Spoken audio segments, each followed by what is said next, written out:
CEO Christopher Hopkins says the East Central Saskatchewan project includes about 6.8 million tons of aluminum, plus scandium and vanadium. He says the design avoids traditional bauxite mining and uses cleaner processing methods. Hopkins spoke at an announcement at the University of Saskatchewan, joined by Premier Scott Moe and local leaders. The company says concentrating resources in a smaller area will reduce land disturbance, emissions, and harmful byproducts. Saskatchewan is proclaiming February to be African Heritage Month. Culture Minister Alana Ross says the goal is honor, celebrate, and recognize the legacy of African Canadians across the province. Last fall, the government introduced legislation to formally recognize the heritage of Saskatchewan's people. The regulations will be introduced after the Heritage Recognition Act receives royal assent in the spring legislature sitting. And Conservative leader Pierre Poilievre's speech at the party's national convention in Calgary tonight could set the tone for the Tories heading into the next election. Delegates are expected to signal their support for Poilievre's continued leadership at the event this weekend. A number of other Conservative premiers who were in Ottawa meeting with the Prime Minister won't be making an appearance. Premier Scott Moe will be skipping the gathering. That is your 620 CKRM News. Read more stories from around your community and around the province at sasktoday.ca and 620ckrm.com. Brought to you by Line X Regina, Serious Protection Killer Lux, 1865 McCarra Street. Weather tonight, increasing cloudiness, some light snow developing in and around the Regina area, and it will get a little bit windy out of the south, 25-40, gusting up to 50, rising to -6 tomorrow, milder, light snow likely up to 5 centimeters and a high of +1. Tomorrow night, flurries, partly cloudy, low down to -7. Sunday, mainly cloudy and a high of -4. Monday, mainly cloudy, flurries developing again and a high of -4. And Tuesday looks nice, partly sunny and a high of -2. Currently in downtown Regina at the corner of 12th and Rose, partly cloudy sky. It is -14 with the wind out there. It's feeling more like -25. B&A Petroleum is a Southern Saskatchewan family-owned business that's there for you. They've been supporting their clients for over 30 years with locations in several communities throughout the southern part of the province. B&A Petroleum is available for all your bulk fuel and lubricant needs, with propane at selected locations Monday to Friday. And don't forget, their Cardlock location is accessible 24 hours for your convenience. B&A Petroleum. Fuel you once, fuel you forever. Broadcasting from Century Studios in downtown Regina, Harvard Media presents The Sports Cage, where Saskatchewan comes to talk local sports. Brought to you by Nelson Homes, supplying home packages and RTMs for over 65 years. Be part of the show. Call 1-866-767-0620 or text 306-936-6262. The Sports Cage. Streaming at sportscage.com, our YouTube channel, and on the radio at 620 CKRM. Friday, weekend is almost here. Welcome to Sports Cage. Thanks for making time. However you're taking in the program today, there you see the aerial view. If you're watching on our YouTube channel, you see Colson sitting there. He's on the other side of the board, over in that chair in a bit, hoping to have Greg from the Piffles podcast. Got a show for you today. Jeremy O'Day speaks to the media. We'll hear what Jeremy had to say on this Friday edition of The Cage for Nelson Homes. Farhan Lalji going to join us. Let's talk Bill Belichick with him. Let's talk some NFL. Let's talk CFL, tampering, negotiation, call it what you want, window. Steph Schmidt is her name. She's from Regina. She designed the curling uniforms for the teams going over to Italy. We'll talk to her. Some very interesting stories, I'm sure. She's designed a number of curling unis over the years. Hour 2, Eric Francis, NHL Insider, Off the Rails with Eric on a Friday. We're going to hear from a Saskatchewan hockey player that played in the Olympic Arena last week in the test events. We'll hear about that. More from Jeremy O'Day. Hour number 3, exclusive interview I had a couple of evenings ago with Rachel Homan. She gets set for her team to head over to Italy to represent Canada, try and bring home the gold medal in women's curling. Like I said, for Nelson Homes, you're always welcome to participate. Chirp. Do whatever you want. Send it in. 15 words or less, if possible. The Prairieland Rentals text line, 936-6262, Prairieland Rentals, located at 600 Albert Street. You get to deal with the owner, whatever you need when you're thinking you need a tool for that project. They probably have it over there at Prairieland Rentals. And then all of our guests are going to join us on the Western Pizza Guest Hotline. Western Pizza, Friday night for us, lasagna again, because we got hockey players and all that. But you can get the pizza, the Greek favorites, the lasagnas, the ribs, the burgers. I'm hungry, you're hungry. It's Western Pizza. Western Pizza Guest Hotline will be buzzing today. Okay, let's start. Riders with a signing. Doo-doo. Breaking news. Riders have extended core member of the secondary, DeMarcus Fields. American defensive back. He's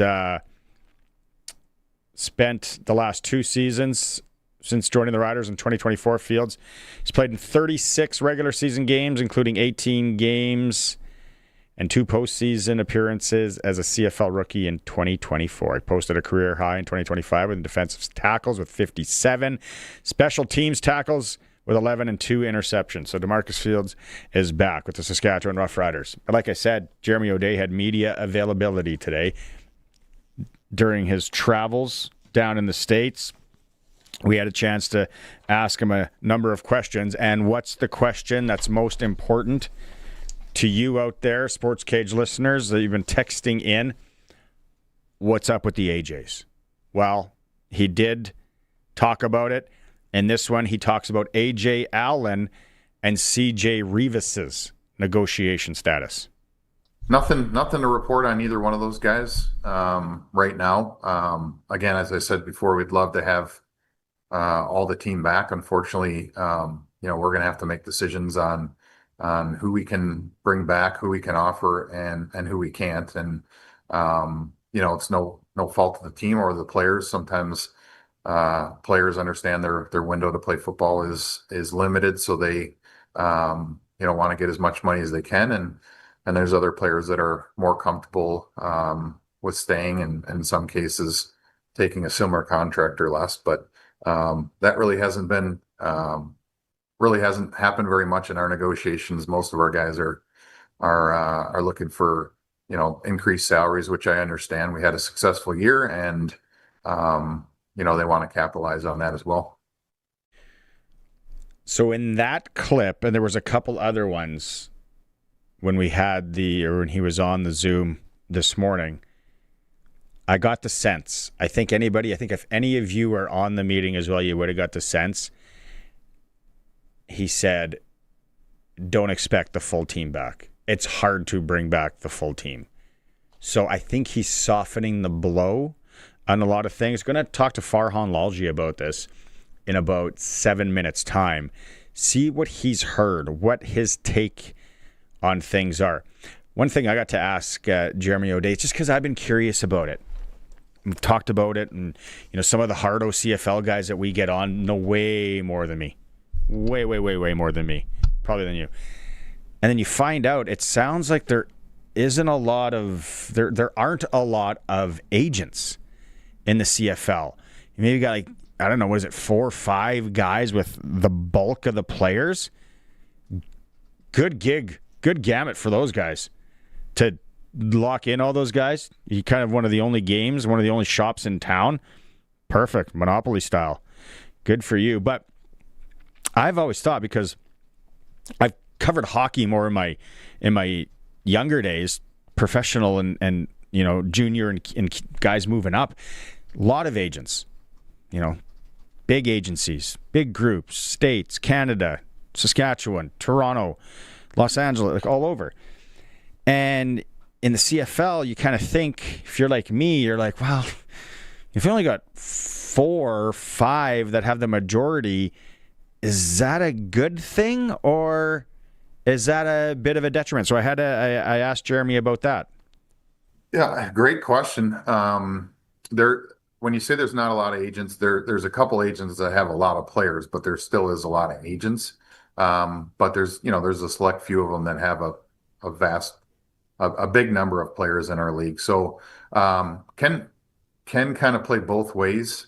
Again, very good question, because sometimes when an agent represents so many players, they have some players in the same exact position. And so it's a little bit tricky. If the negotiation isn't going well with him on one of the players, well, then he has another 5 players in the same position that he's like, well, what about this player? Would there be interest down the road in this player? So, and then they also, I think what the value is they're very well in tune to the market, and they can give you an indication of kind of what's happening, and kind of what where they're going to fall, and so you get some openness there with those guys. But yeah, there's a select few of them you deal with more than others, and then there's a group of agents that only have a couple guys in our league that you deal with less. But there's still quite a few agents that you deal with. But again, some of the agents have 5, 6, 10, 12 of your guys, so you deal with them a little bit more. The Gooch texting in. He's on the ball today. He says, get an agent on the show, perhaps. You don't think I've tried that? Come on. Of course I have. No replies. Probably don't want to talk.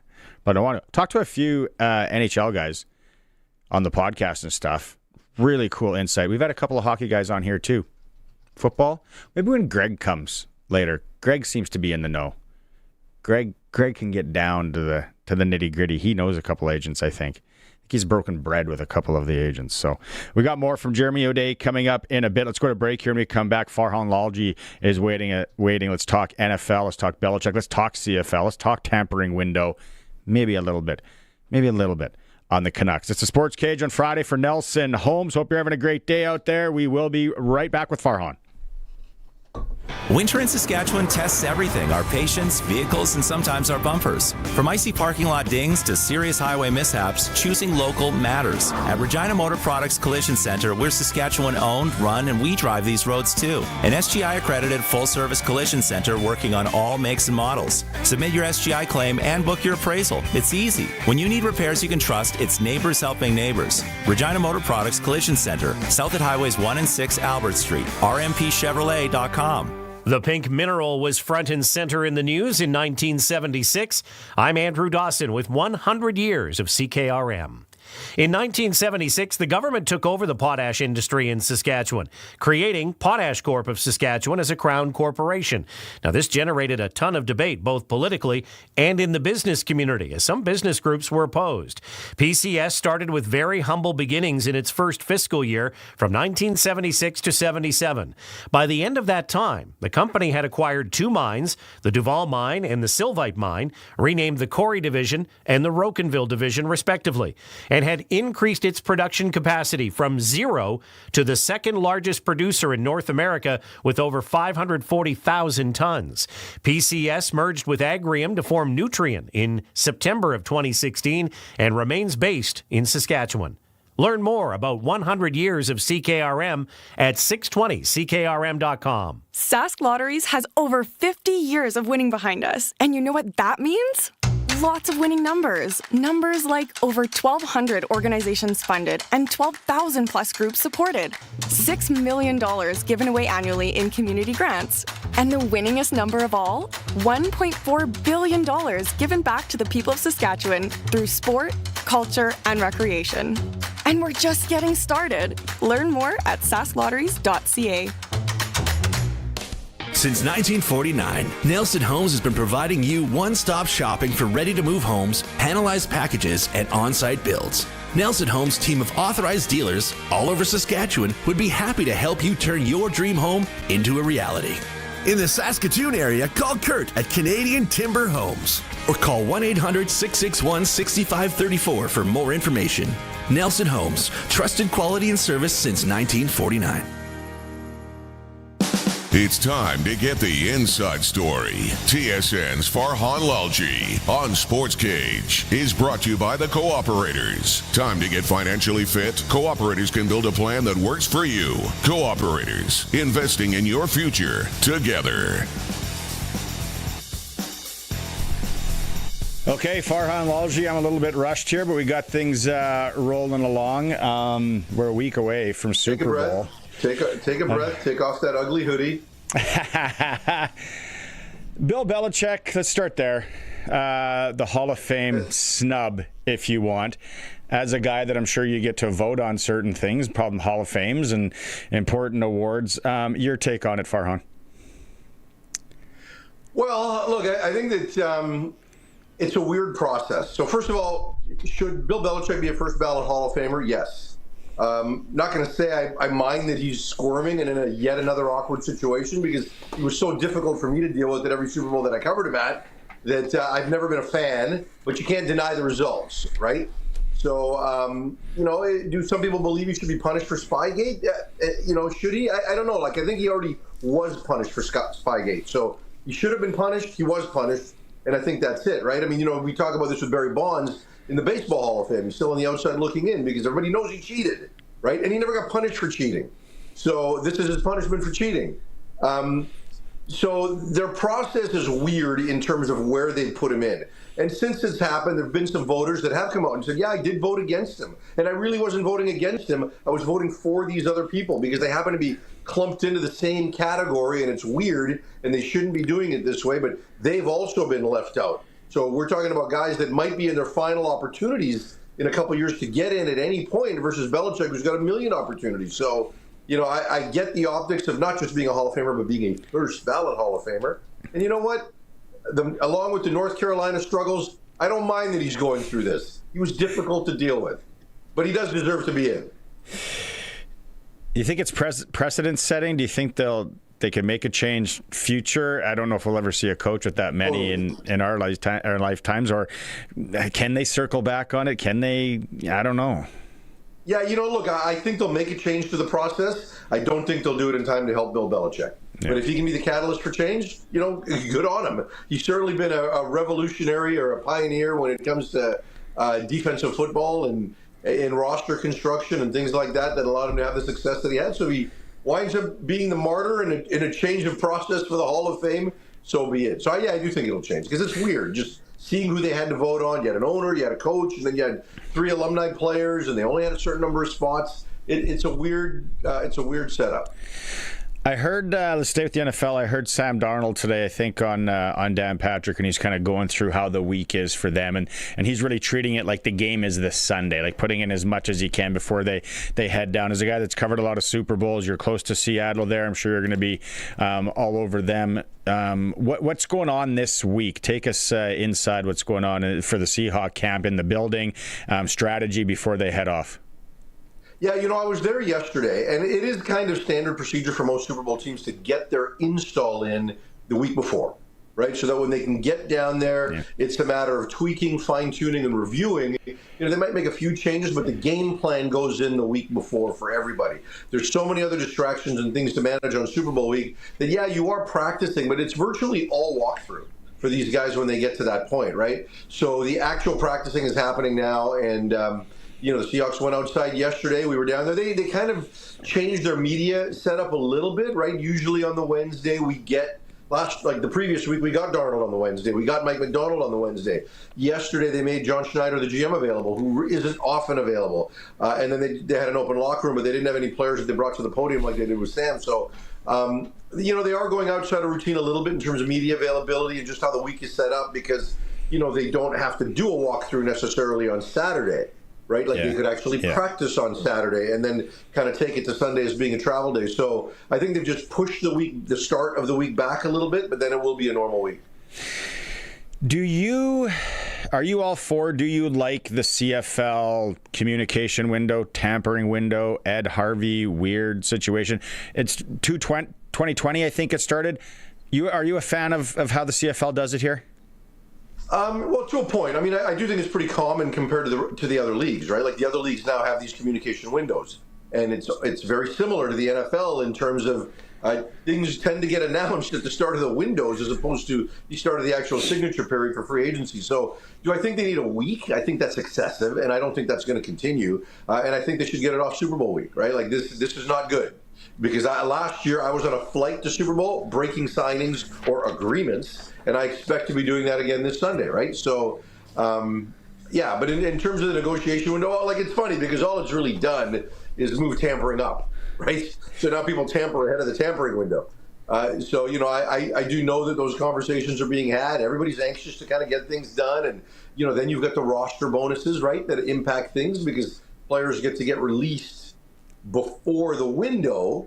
You know, but sometimes the money's already been spent, right? Like, I mean, you know, we know in this case, right, Kenny Kim, who's an agent that represents Austin Mack and Tim White, he got his clients released early so they can get ahead of the market, right? And so those kinds of things are going to be, you know, somewhat of a trend as well.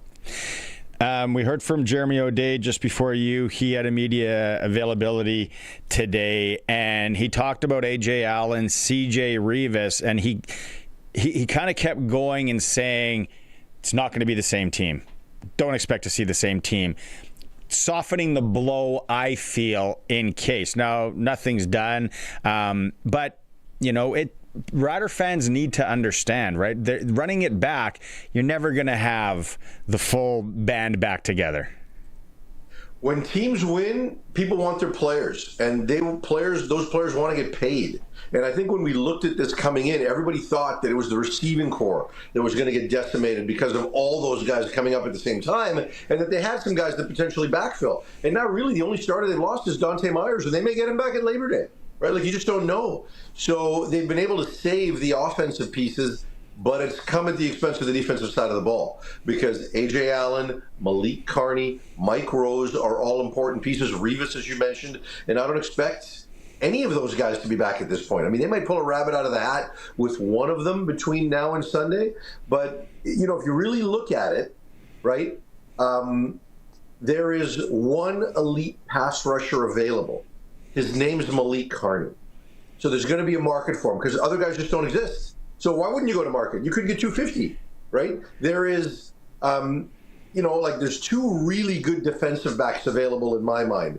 Destin Talbert, who we thought might go to free agency. Nope, he just got extended yesterday. Hamilton pulled that rabbit out of a hat. So that puts even more value on Rivas. There's a ton of defensive backs that are going to be available, but none of them are as good as Rivas. So he's all of a sudden going to be the top guy, and he's going to be available. Mike Rose is still, you know, an important piece. And when I look at the Canadian class, I've never seen a Canadian class this thin. Like, Coulter Wood-Manzi is the only starting caliber Canadian offensive lineman that's going to be available.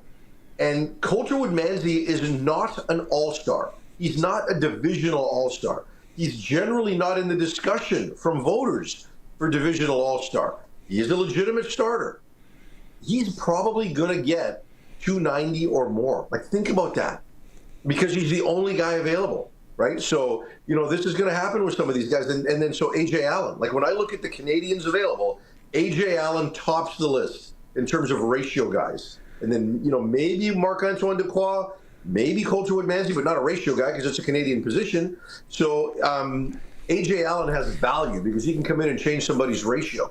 So he should go to free agency. He's going to get paid. So that's where you're at if you're a Sask fan. And one thing that he did talk about that, you know, resonated with me is, you know, when the guys are younger and you know, these contracts, their first couple of contracts, they're not as much willing to take a hometown discount. That's rightly so. You would do the same thing. I would do the same thing. You're trying to bank as much cash as you can. The older guys, well, then that's maybe where you'll see a little bit of a hometown discount. Yeah, I think that's fair. I mean, I think you've got some prime earning years, and you know, it was rare before that players got significantly paid in their second contract. Usually, I had to wait until contract 3. Now players are starting earlier; they're prepared to play earlier. And if you're a guy like A.J. Allen, you know, like this is when you're going to make it, and this is when you should make it. So, yeah, I mean, you know, and usually you also find out sometimes that guys will be willing to go home on their second deal. So it just kind of depends where you're at, right? Like, I mean, if you get into a bidding war, you got to take the money because you can always move home later. But, you know, in the case of A.J. Allen, right, like, you know, won a Grey Cup with Saskatchewan. He's not from Saskatchewan, right? Yeah. The other guys that we're talking about are import players. So, you know, hometown means different things to different players. Like, if you're A.J. Allen, maybe you want to go to Ontario because you went to Guelph and, you know, you can get paid by one of those teams. TSN's football insider Farhan Lalji with us for the Cooperators. I got a couple more for you. One is around a question I asked O'Day, and you probably know a number of these guys, if not all of them. I asked him, from what I hear and what people talk about, there isn't a lot of agents when it comes to the CFL. There's only a few guys. They got a lot of players. And he kind of said, yeah, he kind of echoed that. And I said, is that a detriment, when it comes to how the CFL operates and all that? And he went into a really good answer.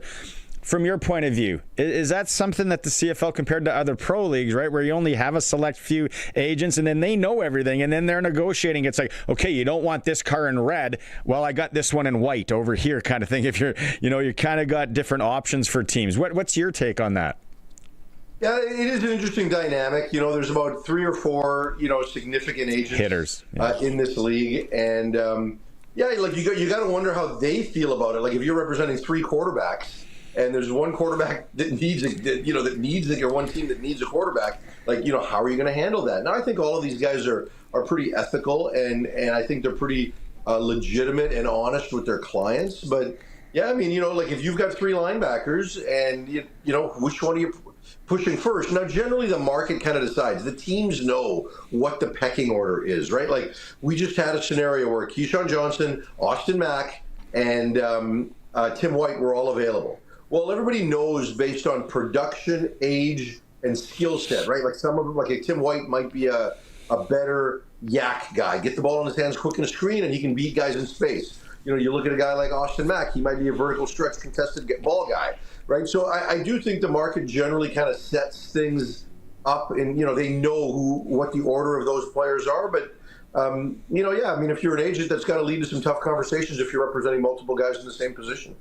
Okay, last one. I want to ask you about the Canucks. I saw you were doing some work covering them this week. Thatcher Demko shut down for the season.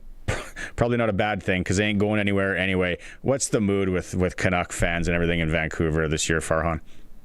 Well, it's interesting. A bunch of the fans, a fan group, the Roughriders, actually began a chant at the game last night saying, "We want the cup." So there hasn't been anger and vitriol because ultimately the fans were calling for a rebuild. I think there's some anger that it took this long and that ultimately this was never a planned rebuild. The organization backed into it, right? So there is still a lot of cries of these guys are incompetent and in over their heads and all of those types of things. But, ultimately they want to see a rebuild. I think they'd like to see competitive games. And in the case of last night, Vancouver won a rare game. You don't want to go through 11-game losing streaks, right? Like you could win 2 out of every 5 games and still finish last overall. And I think that's probably what Canuck fans would prefer to see, where you've got some wins, maybe some home wins, and you've got just some functional play, and you're not getting blown out. Like, the Canucks got bombed by the Leafs a couple of weeks ago, and the Leafs have completely fallen off a cliff again this year. Yeah, they've got 1 win in their last 9. They're 10 points out of the last playoff spot in the East, and the Canucks are last place. I don't know. They play tomorrow. I don't know that there's been a less anticipated Canuck-Leaf game in my lifetime. Like, it's wild what we're going to see tomorrow. Look, I think the fans are expecting it. I think they just want to see what the plan looks like because what we saw in the offseason last year was not a rebuild when you go out and sign veteran guys the way they did. Okay, I won't talk to you next Friday. If we're going to catch up Friday, it's going to be somebody else sitting in the seat because I'm off coaching. So go Patriots, obviously. Hockey, ice. Beautiful. Yeah. I was going to say, please don't tell me you coach curling. No, football in the spring. Heavy flag football. Heavy flag football. I'm already scheming. Yeah, so nice. Have fun down there. Super Bowl, we'll see how it all shakes out. 5 points, I think, is fair, but it's a Super Bowl. You never know. You never know. Hey, look, the last few teams that were more than a 4-point underdog covered, right? So your team might do it, but Seahawks are playing pretty good right now. All right, have a good weekend. See you, buddy.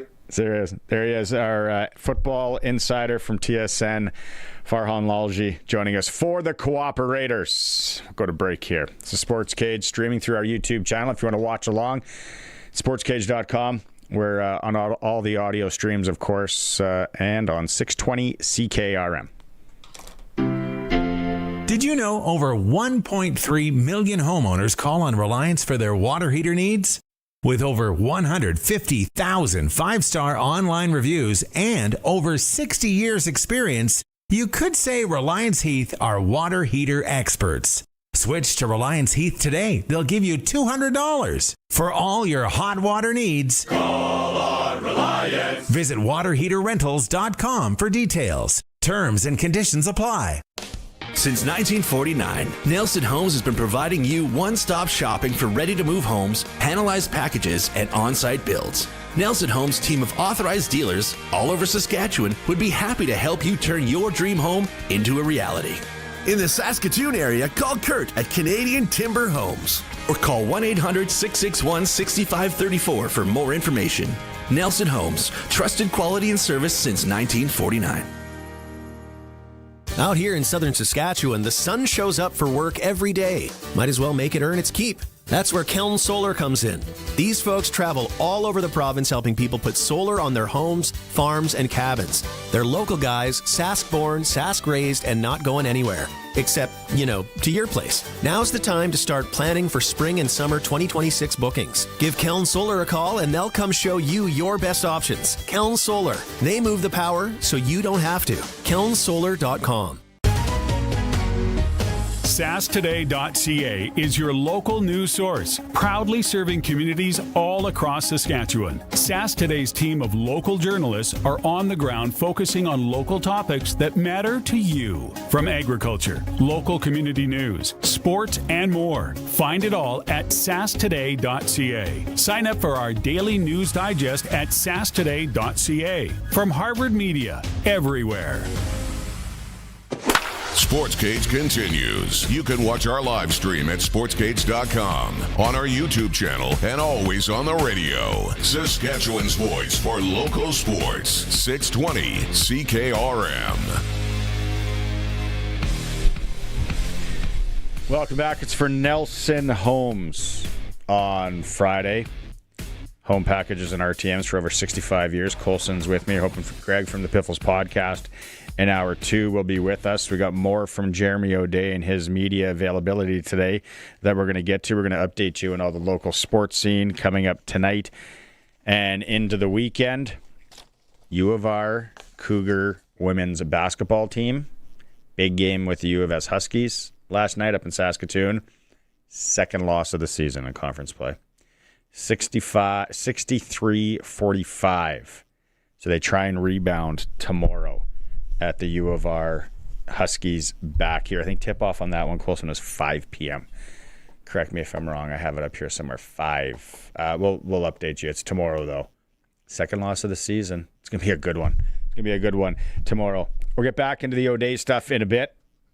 First off, let's talk curling at the Olympics. We're talking to Rachel Homan in hour 3 and her women's team heading over to Italy to try and grab us a gold medal. Steph Schmidt from Regina, curler on the Teveno team, also a designer, joins us on the Western Pizza Guest Hotline. If you're watching the stream, there you see her. Thanks for making some time today, Steph, because your story is very intriguing and interesting when it comes to designing the uniforms for the curlers over in Italy. Thank you for having me, and it's exciting to be a designer chatting on a sports show. Yes, we should have it more. We should have it more often. This isn't new for you, though, right? Like, you've been designing, from what I read, curling uniforms, gear, whatever, for a while. It's been a few years now. Yeah, I got the really cool opportunity to design for the Scotties and for the Brier and for the World Championships. And I knew that if I did a good job of those, that I might be able to bid on the Olympic jersey design. And so I was fortunate enough to get that bid. So this has been so cool. I mean, to say you get to design the Olympic jerseys, who gets to say that? Like, that's just, it's not lost on me how cool that is. Can you kind of give us a look on how that happens, like the bid and then the process? And is there nervous moments? I'm sure there is. I think anytime you're putting your original ideas out into the world, it's a little bit of a nervous moment because you're like, look inside my brain. This is what I think would be a cool idea. But no, I think I had such a great experience working with Goldline and Curling Canada on the jerseys for the Scotties and for the Brier that there was a trust that had built up. And so I had this sort of neat idea to introduce something different. Like, we've all seen the maple leaf. We love it. That's what athletes work their entire career to get the privilege of wearing that on their back. So making sure that we nailed that. But then I thought, is there something else that we can do to sort of storytell and tell stories from the land and tell stories of the athlete's jersey? And that's where we had this really cool collaboration with this artist, Shelby Gagnon. Yeah, you can see her there in the middle in between Brett Glant and Jocelyn and myself. And she was absolutely incredible. You can see Jocelyn's sleeve there. Shelby illustrated this absolutely gorgeous hummingbird for us. And for me, the hummingbird just nailed it. It could tell the story of the athlete's journey. It's this tiny little bird that you wouldn't expect can travel 20 hours at a time. And Shelby also took that as being able to tell stories from the land and ancestors and wish the athletes good luck. And so it was a match made in heaven. Gee, is that ever a cool look behind the curtain? I designed some shirts for our podcast and stuff. I think it's a cool thing. Like and this might be tough to answer. How many, I guess, ideas are on the cutting room floor? How long does it take? A million. I think here's the thing, like ideas aren't precious. I think that as long as you have that confidence that you're going to get to the right idea and be able to tell the right story, you shouldn't marry any ideas. The client might not love some of them. So you just hope that you do enough research that one sticks and lands. And Shelby and I looked at hundreds of different symbols that were sort of uniquely Canadian and that could tell both the perspective of the athlete and the land. And the hummingbird wasn't what we expected to land on, but here we are. And I think Canada has just fallen in love with it already, which has just been this such a sweet surprise. I think Sarah Wilkes is getting it tattooed, I think, on Team Homan. I think she's getting a hummingbird tattoo. It's really it's like taken off. I had to make that pun. Yeah. Obviously you think, Canada, it's like a beaver or a moose or something like that. It's like a hummingbird, which is fantastic. What about guidelines when it comes to the Olympics? Is there a lot there? Does that become difficult and challenging for a designer? Yes. Yeah, you gotta jump through the hoops of. We started with the Canadian Olympic Committee, so the COC, and then there's the International Olympic Committee. Then there's Curling Canada's guidelines. There's a lot of hoops to jump through. So actually making it through any of the hoops was miraculous. So I'm surprised we got all of this through.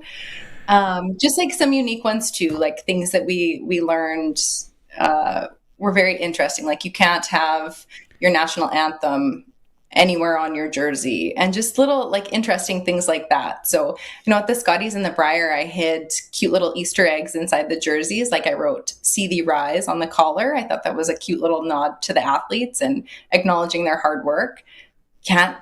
It was a little dicey whether or not we could have that continue on to the Olympics. So just interesting things.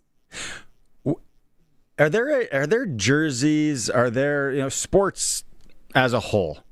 Are there a jersey, a design, a kit, as they called that jumps out to you, whether it's a pro team, a junior team, a college team, anything like that? Like something that you look at and go, ooh, I really like that. I love that.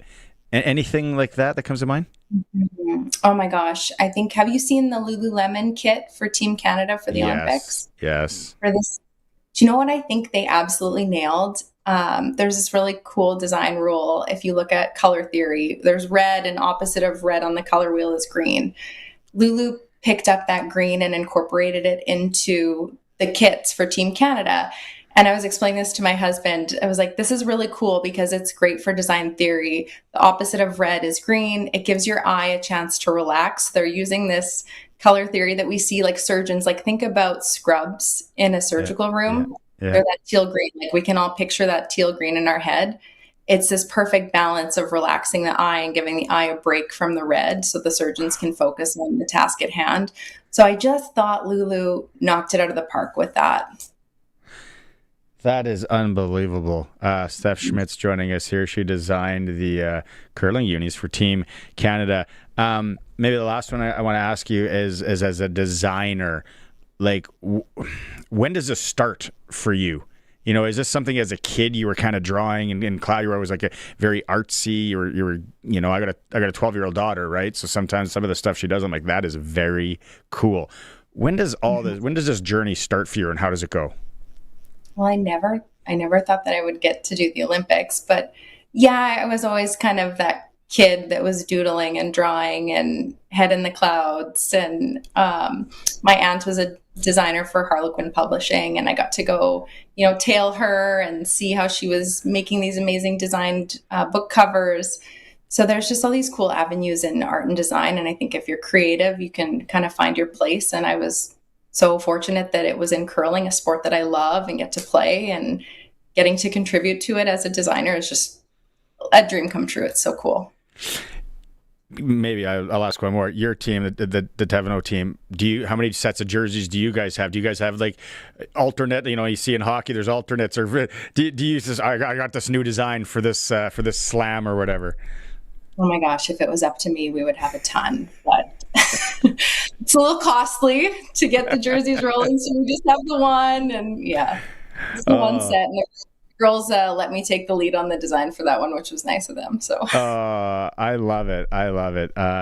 Congratulations. This is absolutely fascinating, I find. And then we get to see it all next week when things start. And appreciate your time today, and congratulations. Oh, thanks so much for having me, guys. Right on. From Regina, designer Steph Schmidt. As Colson was showing you, if you're watching the YouTube feed there, you saw the jerseys and the jacket. Jeez, the hummingbird, I don't know, that was something that was way over my skis. Yeah, get the tattoos. That'll be really cool as well. We'll come back. We'll talk more on the Riders and Jeremy O'Day. It is the Sports Cage, the home of local sports in Saskatchewan, 620 CKRM. Regina Pats hockey. Partial breakaway, right side stops. He scores! Then at Dunlop Ford, Regina Pats hockey is back on your official voice of the Pats. 620 CKRM. Tune into Puck Drop tonight at 7 when the Regina Pats take on the Swift Current Broncos at Innovation Flex. Game day tickets are available now from the Pats box office. Don't miss a minute of the action. Listen on air or online at 620CKRM.com. Regina Pats hockey. If you have a garage door that's running a little rough, you should really have Busy Bee Doors, the garage door specialists, come out and repair it. Or it may need to be replaced altogether. Yeah, just call Busy Bee Doors, the local experts who have been in the business for many, many years, because they can fix or replace any commercial or garage door. Honey, calling Busy Bee. Good idea. Busy Bee Doors, the garage door specialists. Winter driving is easy, unless you want to stop, or start, or turn a corner. On snow and ice, that takes the right tires. And the right tires are at Quality Tire. Winter tires give you the grip you need to brake faster, handle better, and stay in control when the roads don't cooperate. Don't leave your safety to all-season guesswork. Get ready for real winter driving at Quality Tire, trusted for the road ahead, with 9 locations across Saskatchewan. QualityTire.ca. Debt can take over your life. The stress, the constant worry, it can feel like you're drowning. When people come to see me, they're often anxious and feeling hopeless. But when I explain how I can help them get out of debt, those feelings melt away.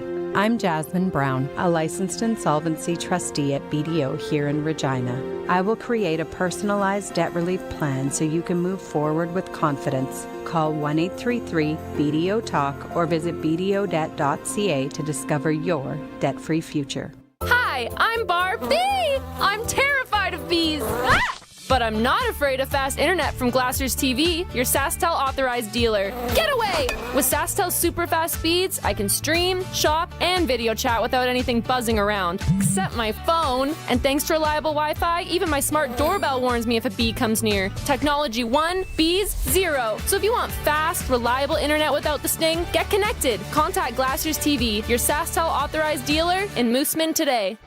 Sportscage is live streaming from our Century Studios in downtown Regina. Watch now at sportscage.com and our YouTube channel. Be part of the show by texting 306-936-6262. 620 CKRM. Welcome back Friday show for Nelson Homes, supplying RTMs and home packages for over 65 years. Colson's with me. Thanks for making time today.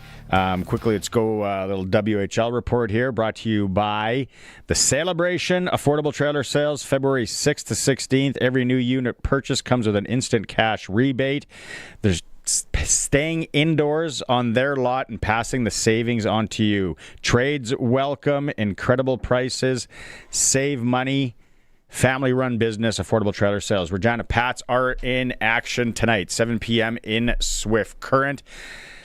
Other Saskatchewan teams still twirling out there. While Brandon, close to Saskatchewan, they continue their U.S. swing in Tri-Cities. The Pats are back at home tomorrow night, and we do have tickets to give away. Is it tomorrow or Sunday, Colson, that Pats game? I'm looking at you with a blank stare. It is tomorrow. We do have tickets to give away. Moose Jaw's in town. Big one, 6 p.m. under the orange top. We'll take caller number 17, 936-6262. Jeremy O'Day talks to the media like we talked about today, and the Riders re-signed DeMarcus Fields. Jeremy O'Day answered the first question he was asked from Robbie Vanstone was, how does he feel about the negotiation window? Well, we're getting close. We've secured a fair number of our free agents, and I don't think you're ever really super comfortable with the roster at this time of the year, but I think heading in the right direction. It's a challenging time when you have that many free agents to try to retain as many guys as you want. But we feel pretty good about where we're at, and still feel comfortable moving forward with what the team will look like when we're done. If you missed the clips off the start, kind of cushions the blow, like I said, and throughout the thing, it was just kind of reminding us that were in the media, that were on the call, that it's like, you're not going to get the full team back. Like, guys are going to want to go play there. They're exploring free agency. Whether they jump, maybe you get them back. You never know. Greg and I will chat about that in the next hour for sure. But he did talk about if getting Trevor Harris early was a big key. I think so. I think you'd have to ask, the other guys, but I think, that was important for us to know that, he's our guy, and he's back. And, also the pace at which, that he wanted to get back. And so early on, it's certainly helpful. And, I've said this before, but Trevor's, he's awesome through free agency. He's willing to call and get on the phone with our guys, and obviously they all enjoy each other and they'd like to have everyone back. So he's been very, very helpful, really, just to get a hold of the guys and just make sure that they know they're wanted. All right, we got more audio coming up from Jeremy today. I got to get to the Prairie Land Rentals text line. It wasn't refreshing, so sorry everybody out there that was texting. I apologize on my tardiness. First off, YouTube chat, Jeffrey, I do get your Harlequin joke there. That was funny. I don't like to give you too much credit, Jeffrey. You know that. So I'm going to give you that one. Brian Gawley is off to Melville for the Mills game tonight. Great barn there. Sledding with his brother for the day. Picture of his sled right there. Good. That's good sledding weather, isn't it? I don't know. I haven't hopped on a sled for about 20 years, but it looks nice out there. Craig in Yorkton. He said, listen to the Thursday pod driving to Yorkton to Saskatoon this morning. The Calder Rink, Calder, is in fact still standing, or at least it was a couple of years ago. Kids got invited to a birthday party at it. I went for a twirl too, almost hit your head on the ceiling in the corners, and then there's some pictures of it. Oh, man, Craig, that is what, because it was yesterday, Darren Dreger. If you didn't listen to yesterday's show, we had Darren Dreger, we had Mike Commodore, Sharky, I guess, still a draw for some of you. But this, and then I remember Bradwell, the Bradwell rink in like an novice tournament. Remember it being cold? No benches, both teams went out the only door into the gate, and it looked exactly like this from what I remember. That was literally 41 years ago, and this rink that Craig sent in, that Darren Dreger called it the coldest rink in Saskatchewan he's remembered playing in. Calder, Saskatchewan. Still standing 2 years ago. Craig got to go to a birthday party there. Well, Craig went for a twirl, too. He must have been there. James says, sign Trey Ford with the Jake Mayer money. Do we need another quarterback? I think Cohn's the guy. I think Cohn's the 2. Cohn's our guy now. Watch, in 3 years from now, I probably won't be here, but we're going to be like, oh. Remember when Jack Cohn, like we were like, oh, should they sign him? Da, da, da. And then now he could be the guy. He could be this. Everyone has to start somewhere, right? A bunch of you texted in earlier this week on the Anthony Calvillos came out of nowhere. And Bo Levi Mitchell, I think, had a good first game. But you guys out there that are finger on the pulse in the CFL, you sent it in. So, James, I'm going to disagree there. I don't think we need to try sign Trey Ford with the Jake Mayer money. I think let's sign some pass rushers. Could need that. Come soon. I like our offense. Roscoe, my boy, how's it going on this Friday? So is the ice ready for curling at the Olympics, or are they using part of the luge track? Roscoe's doing material today on the Prairie Land Rentals text line. I think the curling rink has been ready for a while. I remember asking Benny Hebert that. He said, I think it was good. Oh, Colson, if you're watching the stream, there it is, the Calder community rink. Jeez, is that awesome. I that, like, if that's not Sasky, if you're not watching the stream, can't help you there. But it's like a Quonset-ish. One of the, like, that's awesome. Keep text coming, 936-6262. Okay, he made it in. Greg from the Piffles podcast with 5 minutes left in hour number 1. Are you ready for the free agency window? This has got to be Christmas for you guys on the Piffles podcast. Oh, the Ed Hervey window? We love the Ed Hervey window. Yeah, the Herv. The Hervey. Can we just call it the Herv? Oh, well, did I win an award, by the way? You did not. No, okay. Rob Vanstone won a Piffy, not you. Did he? Yeah. What was I even up for anything? You were. It was a tough category this year, but you were not up for most obscure stat. Okay. I got something to aspire to in 2026. How are you feeling though? What do you like? I like after here. I don't know if you heard Jeremy O'Day today. I think AJ Allen is he's gone. He gone. AJ Allen, CJ Rivas, and I would even put, and yes, O'Day said AJ will let the team are moving closer together, which is good because I know for a fact they were very far apart on the initial offer. But yeah, CJ and AJ, Scoop, all these guys are going to check out the Ed Hervey window. I don't blame them. See what's out there. Like, nice thing about that week, the Riders have a chance to see what the market value is on those guys and make matching offers. If not, beat them. So, it doesn't surprise me these guys want to see what their value is, and I don't blame them. Football careers are short. Wouldn't we all do the same thing? 100%. If you're in a position of strength with your employer or your organization or whatever, people, it's easy to say, I would never do that. Yeah, sure. Until you're in the situation and there's bag of money here, bag of money there, which, so this, when 2020 this started, and I asked Farhan about it, we're going to replay that in hour 3, is, it's interesting that the CFL does it, but other leagues do it, and then there's still tampering that goes on. Let's be honest. All that does one story come up in the last 4 years or 5 years where you thought someone was gone and then they went and tested things out and then they came back? It happens all the time that players will see the market, see what their market is. Nothing sticking out on top of my head. Guys, if they want to come back, they come back.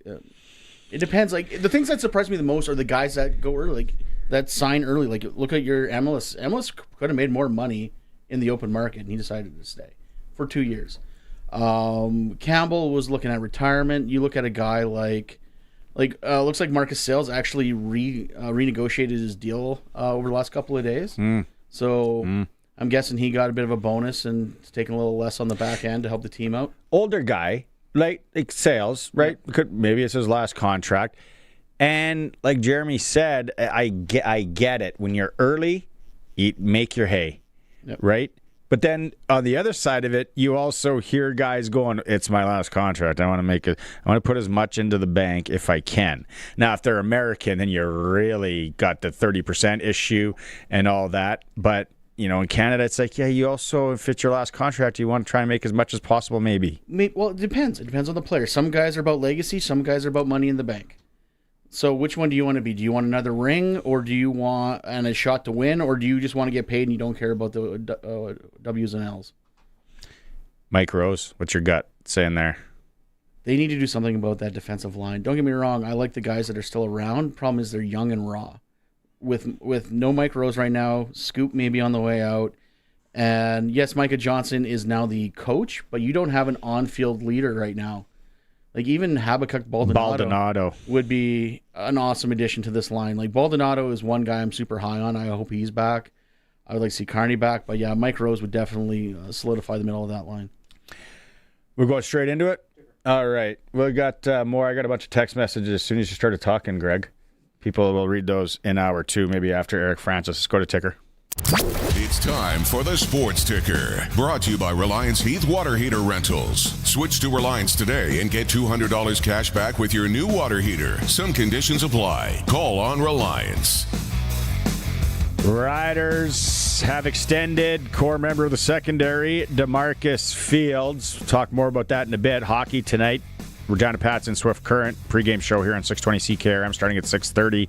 Other Saskatchewan team, Moose Jaw's home to the Edmonton Oil Kings. SJ Millionaires welcome the Battlefords, Melford and Nipawin. Flin Flon in Estevan. That should be a gooder down there. Nice bar setup too at the Estevan rink. I'll give a shout out to that. Warman is in Humboldt. Prairie Junior Hockey League, the Mooseman Steelhawks, Greg's boys, hosting Fort Knox at 8 p.m. Scotty Tournament of Hearts. Loser of, we got some next draw's at 6 p.m. We'll leave it at that. Also, lacrosse fans, the Rush in action against Calgary, 8 p.m. And only one hockey game in the National League. Columbus Blue Jackets at the Chicago Blackhawks. Sportscage.com poll today.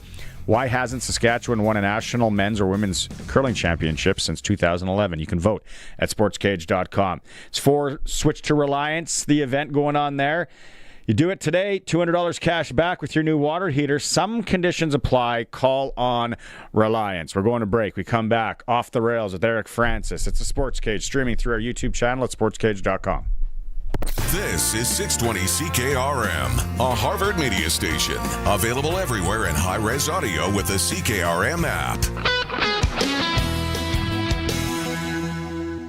It's 4 o'clock. I'm Corey Atkinson from the Sask Today newsroom with your 620 CKRM News for Bronco Plumbing and Heating, where professional service is guaranteed. They'll treat you right. 781-2090.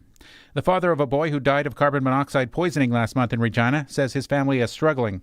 Sergio Losco says he and his wife no longer live in the apartment building where his son Henry was declared dead in December. Our family is crushed for what happened, and my wife is suffering PTSD for what happened that night. Regina's fire department says a carbon monoxide leak was caused by a faulty boiler, and it believes there was no foul play. Police in Regina say a stolen vehicle investigation ended with charges after a short foot chase early Friday. Officers followed the vehicle through the north central area before it stopped on Queen Street. The driver exited and walked away. When police attempted to arrest her, she ran. A police dog helped locate and arrest the suspect. The 34-year-old woman was checked by EMS for minor injuries and now faces a charge of possessing stolen property. Unless something epic happens, the Bank of Canada is going to play it safe and keep its interest rate at 2.25%. Adam Picallo, a portfolio manager with Harbourfront Wealth Management in Winnipeg, says there is potential for the rate to go lower. There might be a case for further easing in the future, but right now I would say the case is weak, given really what's going on economically for us and for different countries. Moving forward, the bank expects the inflation rate to stay around 2% and for Canada's GDP growth to be modest this year and next year. But that all depends on how the CUSMA review plays out this summer. Talk of cuts at Agriculture and Agri-Food Canada have made it up to Parliament Hill.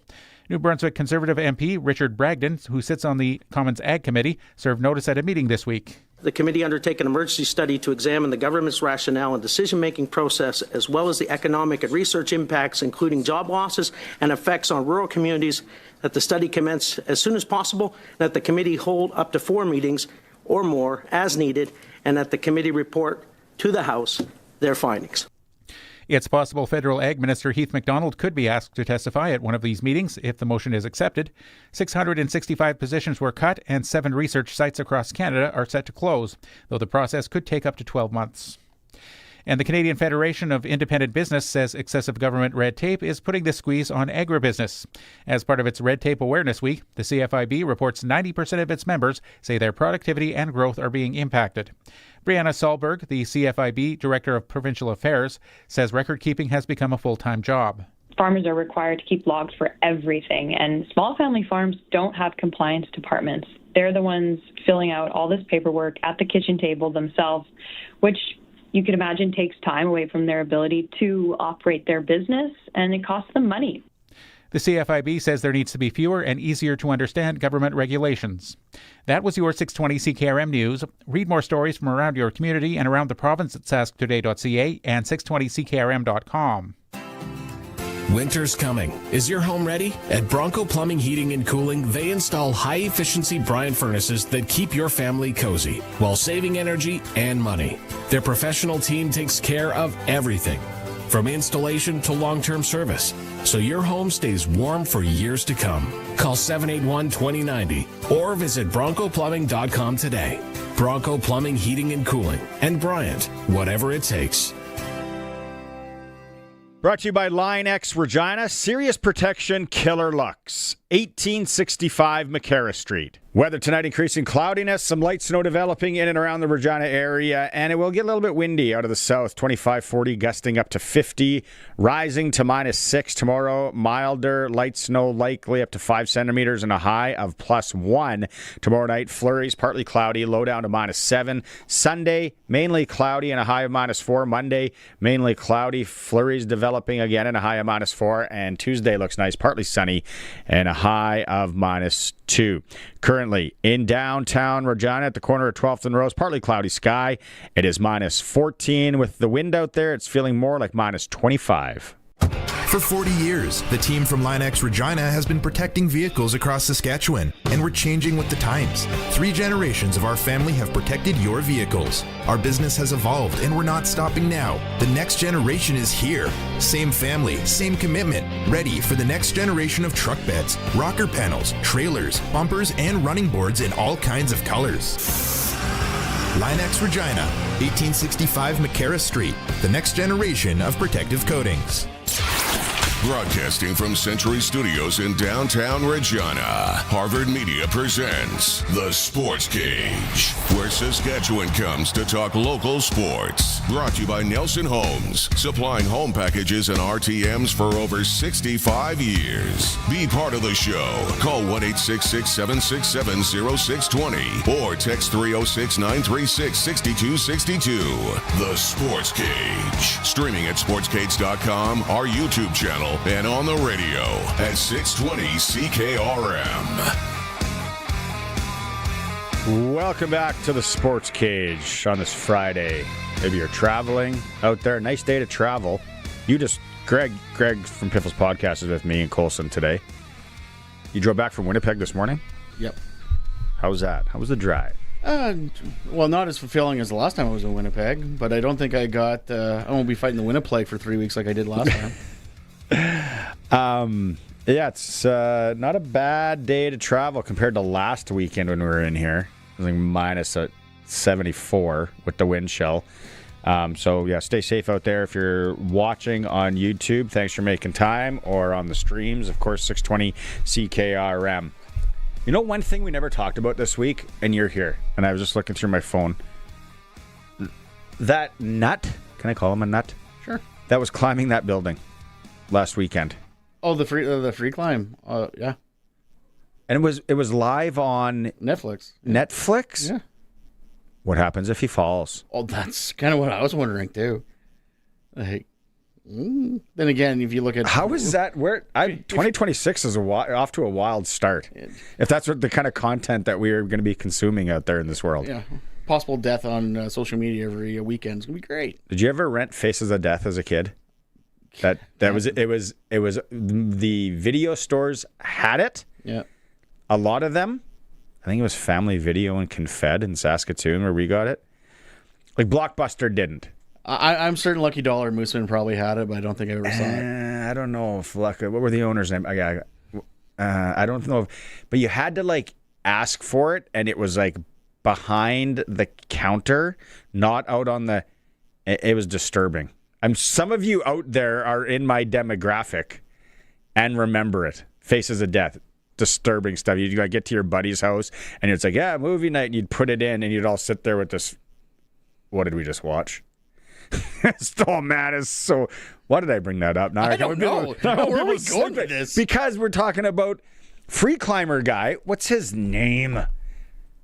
And like, I thought it was AI. The first few posts on social media, I'm like, nah, this isn't really happening. Skyscraper Live is what they called it, but I can't think of the guy's Alex Honnold.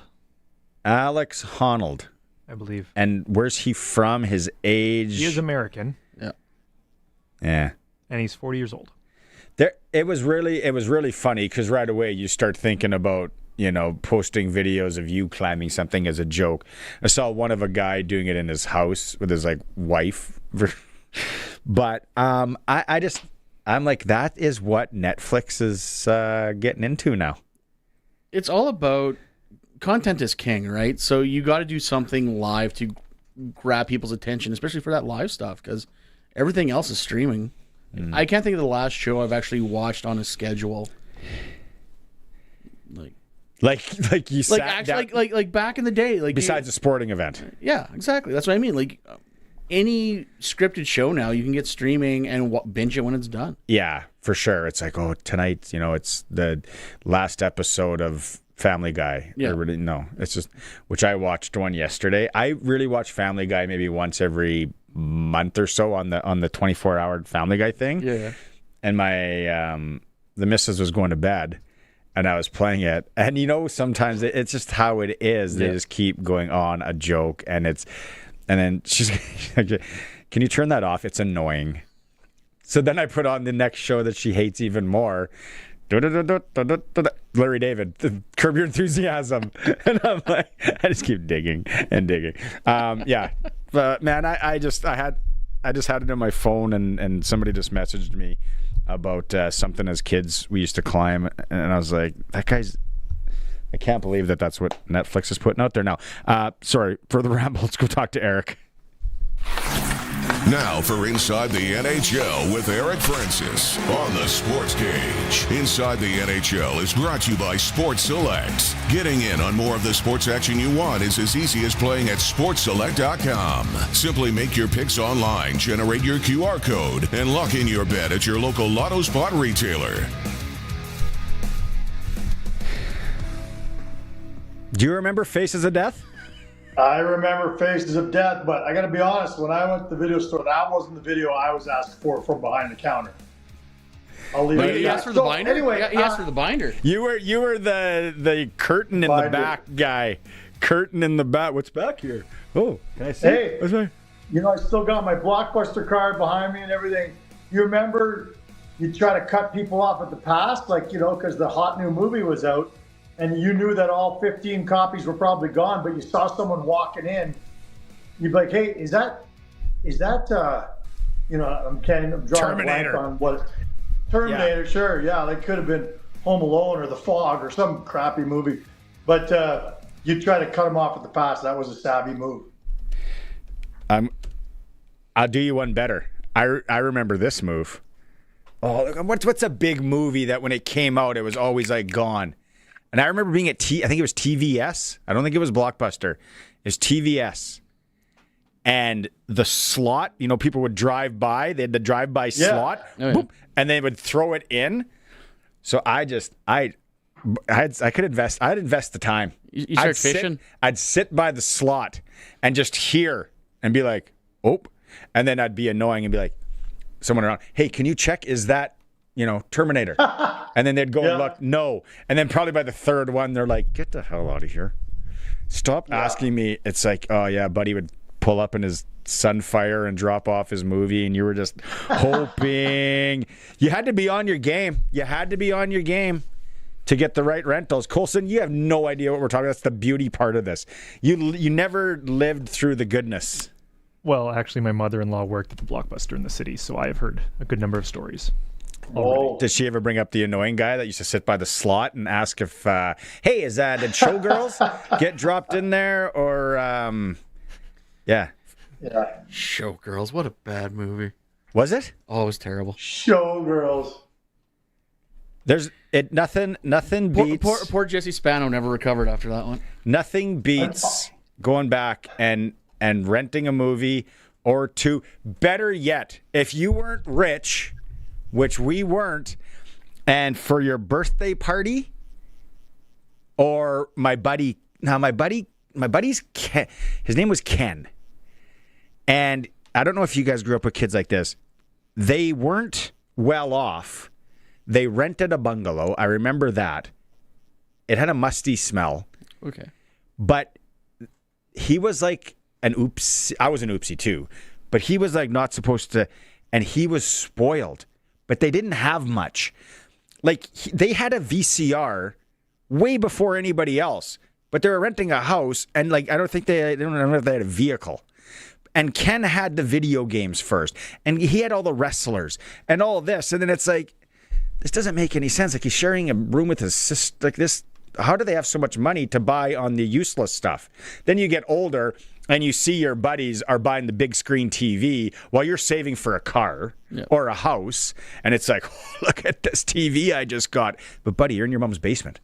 Maybe think mortgage at time. But anyway, the best was when you could rent a VCR. If you didn't have one, which we didn't for the longest time, you try and hook it up to the back, and it's like, oh, crap, our TV's too old. How we get in the coaxial cable. And did you ever rent a VCR? You know what? I rented like when they were those big discs. That's even before your time, I think. Like I remember literally renting. They weren't. Yeah, they might have been laser discs, but they were before the VCR. Beta. No, it wasn't beta. It was like it was the size of a record. It was so bizarre. That came after. Yeah, that came after VCRs. That was after? Yeah. No, the one, anyway, it was the size of a record was the Laserdisc? Oh, yeah. They're huge. Yeah. Okay. Anyway, I remember two of the major purchases for my family. Like, they weren't major purchases. They were expensive, but I remember there being considerable debate between my mom and dad. We were pretty middle class. One was a VCR, because and I don't remember what the real dollars were, but it seemed in my mind they were about $700 in today's dollars. So that was a big nut. It probably was. It was probably $80.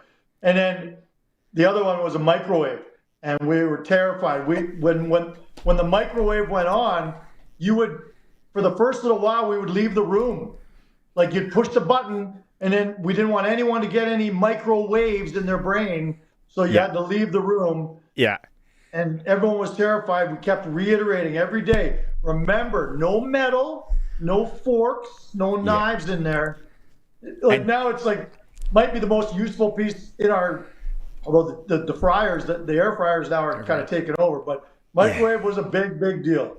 The text messages are coming in like crazy. This is the beauty part of it. Who cares about sports? Let's talk about stuff like this. The microwave thing, I remember the old wives' tale that if you got a neon light and you put it by the microwave and it lit up, that means it was leaking. So that's why we all stood back like it was Chernobyl. It was like, what is this thing? And then, so Brent texted in from Saskatoon, Blu-ray. No, so was the big disc. No, I remember Laserdisc. Laserdisc were the size of the records. When Blu-ray came out, it was the fight between HD DVD and Blu-ray, and that's why I got a PlayStation 3, because it came with a built-in Blu-ray player. Oh, Mooseman? Did you buy it at the... no, I had someone pick it up in Moose Jaw for me. Yeah. Here, I can't say, like, we had a microwave late. I know that. We had a VCR really late, because I remember the cord. It was, like, not even, like, the remote. But one thing, my dad's business was, like, easy come, easy go, how he made his money. So sometimes it was like, whoa. And then other times it was like, I don't know, eat bread and that's all you got. We had a satellite dish. And the original. The big one. Where the original, you had to go outside and crank it, and then someone had to yell from the basement, yeah, it's good. And then it was like F4. Yep. So in my mom's basement, we still have the made-up thing that my one sister made where it has the channels. Okay, Much Music is on A or W5. W5 was a hot one. I remember that. And then there was the channels that I wasn't allowed to watch as a kid. And then I remember the day we got where you didn't have to go outside and wind it. I must have been like 7 years old. And it would do it on its own. You got the rotation box. And my dad had this guy come and install it. And my dad is a lot like me. If my wife's listening here right now, she's laughing. I can't fix anything properly or well. I'm not good with tools. Sorry. You want lifting guy? I'm lifting guy. Or clean up guy? I'm clean up guy. But my dad and this guy put this thing together on the back of the satellite. I remember it like it was this box, and it was like all duct taped and then electric taped up, and I was like, that. And now I'm looking at that as something Barney would do. They never got it done professionally. They just hacked it together. But a satellite dish, you're a baller. You're a baller. Wow. And I still, you remember the Gerald 400? That was like the original converter for your TV, but it was on a cord, and it was all push button, click, click, click. Yeah. And so it was a big deal who controlled the Gerald 400. And then the last thing, and then we should move on to something in the last 40 years. What is the over-under on the age for someone who would understand when I say, please be kind, rewind? Child of the age. Like, do we even have to explain what that means? 38? Probably. Over, under? I'd go under 38. Yeah, like if you're under 38, you don't understand. If you were to rent something from Blockbuster and that video wasn't completely rewound or someone left it right near the end, it could ruin your whole night. It could ruin your week. You know, like near the end of Officer to Gentleman or something, and all of a sudden you find out what really happens. Yeah. And then, oh man, last thing on the satellite thing. These memories are flowing back now, man. My dad, the hockey games on there, like, and he'd go by the catalog from the Book Nook on 8th Street, and it was this big, and it'd be like Flyers, Rangers, and you'd go to W5, and then the game there was no commercials. Right? So the guys would be like, all right, I'm going to take a leak, Jim. And it was like the guys talking, and sometimes they would swear and all that because there was no commercials. And you know whose parents would come over in our basement and watch their son play early in his NHL career because he worked for my dad one summer? Dave Brown. Dave Brown. Dave Brown worked for my dad, and then his parents, they were friends. So they would come over and watch Doug's Cooperalls. I remember the Cooperall days. They would come over and watch Flyer games with Dave Brown. That's it. All right, Eric. Have a good weekend. Hey, boys. Yep. Exactly. Okay.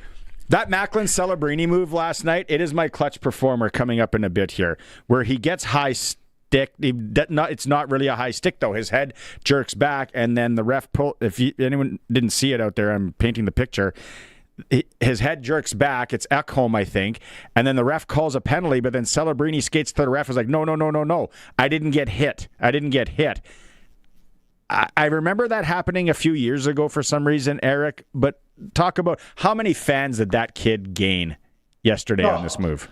Absolutely. You know, like Brady Tkachuk did that earlier this year, and they actually overturned the call. And you love that. I love Brady Tkachuk's one of my favorite players because of stuff like that. But Celebrini, you know, I sat in his hotel with him today for a one-on-one just to talk about the Olympics and for a feature I'm writing to setting up the Olympics, and just to spend time alone with this kid. We are in good hands in our nation with this kid as our future star on and off the ice. Like, you know, we're lucky we've had Sidney Crosby all these years as a guy who, you know what I always said about Gretzky too, There's a guy who will never embarrass your team, your country, or your sport. I've always said that about Gretzky, and it's the same standard I would hold to Sidney Crosby. Hey, if a guy's wife gambled on sports, that's a different thing. That doesn't count. But with Celebrini, there's no way I could ever see him embarrassing any of those three things. And he's humble. Like I literally said to him, I said, look, I know you're as humble as they come. Can I just ask, is there one thing that you can say, and it's not bragging, but that you're really good at? Like, just admit to one thing. Maybe you could make a great grilled cheese. And he said, actually, I make great banana bread. And he goes, no, I can't take credit for that. That's my mom's recipe. And this is the kind of guy he is. And then he says, actually, it's going to sound weird, but the one thing I think I'm really good at is keeping my house really tidy. And he goes, my mom taught me that too. And I'm just like, when a guy talks about his mom like that, you want to hug him. And when he pulls a move like that in the game, and is immediately, like his head did snap back, but that was just a reaction. Like it wasn't a big fake job like a lot of guys will do and play it up. It was a natural reaction, and he immediately waves to the ref. No. Don't call a penalty. No, it's not a penalty. And I agree with you. That's as classy and as cool a move as I've seen in the NHL this year. That and Brady Tkachuk did the same thing. Well, give us a preview. How is he looking forward to the Olympics? This is a big deal for a kid his age. Oh, my God. Well, I said, did you get your Lululemon stuff yet? Because I feel like that would be the moment, right? It comes in the mail, and you open it up. Lululemon. How about throwing the jersey on? Eric's going, no, when you get your yoga pants. Yeah. No, they're not the yoga pants. It's just, that's the official outfitter of the Team Canada. So the package comes, and he's like, oh, I didn't order anything from Lulu this week. What's this? And you open it up, and it says Team Canada Olympics on it. Like, that would be a moment to me. I don't know. I probably will never participate in the Olympics, but I can only imagine that is, that said, I've always said I could have been on the national après-ski team. Like, I think I could have done it if I really worked a little harder. The what? The after-ski. The après-ski. Oh. The après-ski. Like, that moment when you take off those crappy boots and your feet feel so much freer, and you order that hot toddy or rum and coke, that is national. I'm pretty good at that. But anyway, he got the Lulu stuff, and then he got an Olympic jersey with his name on it, and he said that was a moment that I can't ever, I'll never forget. And it's funny when they called him on the morning to tell him he was on the team, and the whole country was debating whether he was going to make it or not. And I think most of us realized he was going to make it. He certainly deserves it. He missed the call. He was getting ready to go to the rink. They had an afternoon game, and he missed the call. Can you imagine the horror when he looked down? It says Doug Armstrong, called, and he's like, oh my God. So he called him right back, and he got the good news. But he's looking forward to learning, and that's another sign of what the ski says. I just can't wait to see how I stack up against the pace and all the best players in the world. I'm like, dude, you are the pace. You are one of the best players in the world. But he's never going to admit that. And that's where the Sidney Crosby comparisons are bang on with this kid in every way. I thought you were going to say he missed the call because he was making banana bread. I did. I seriously thought that's what you were going to say. Imagine missing that call. Yeah, imagine missing that call, and then he calls him back, and they're going, oh, sorry, we moved on. Oh. Yeah, and that would be your first thought, like, oh my God.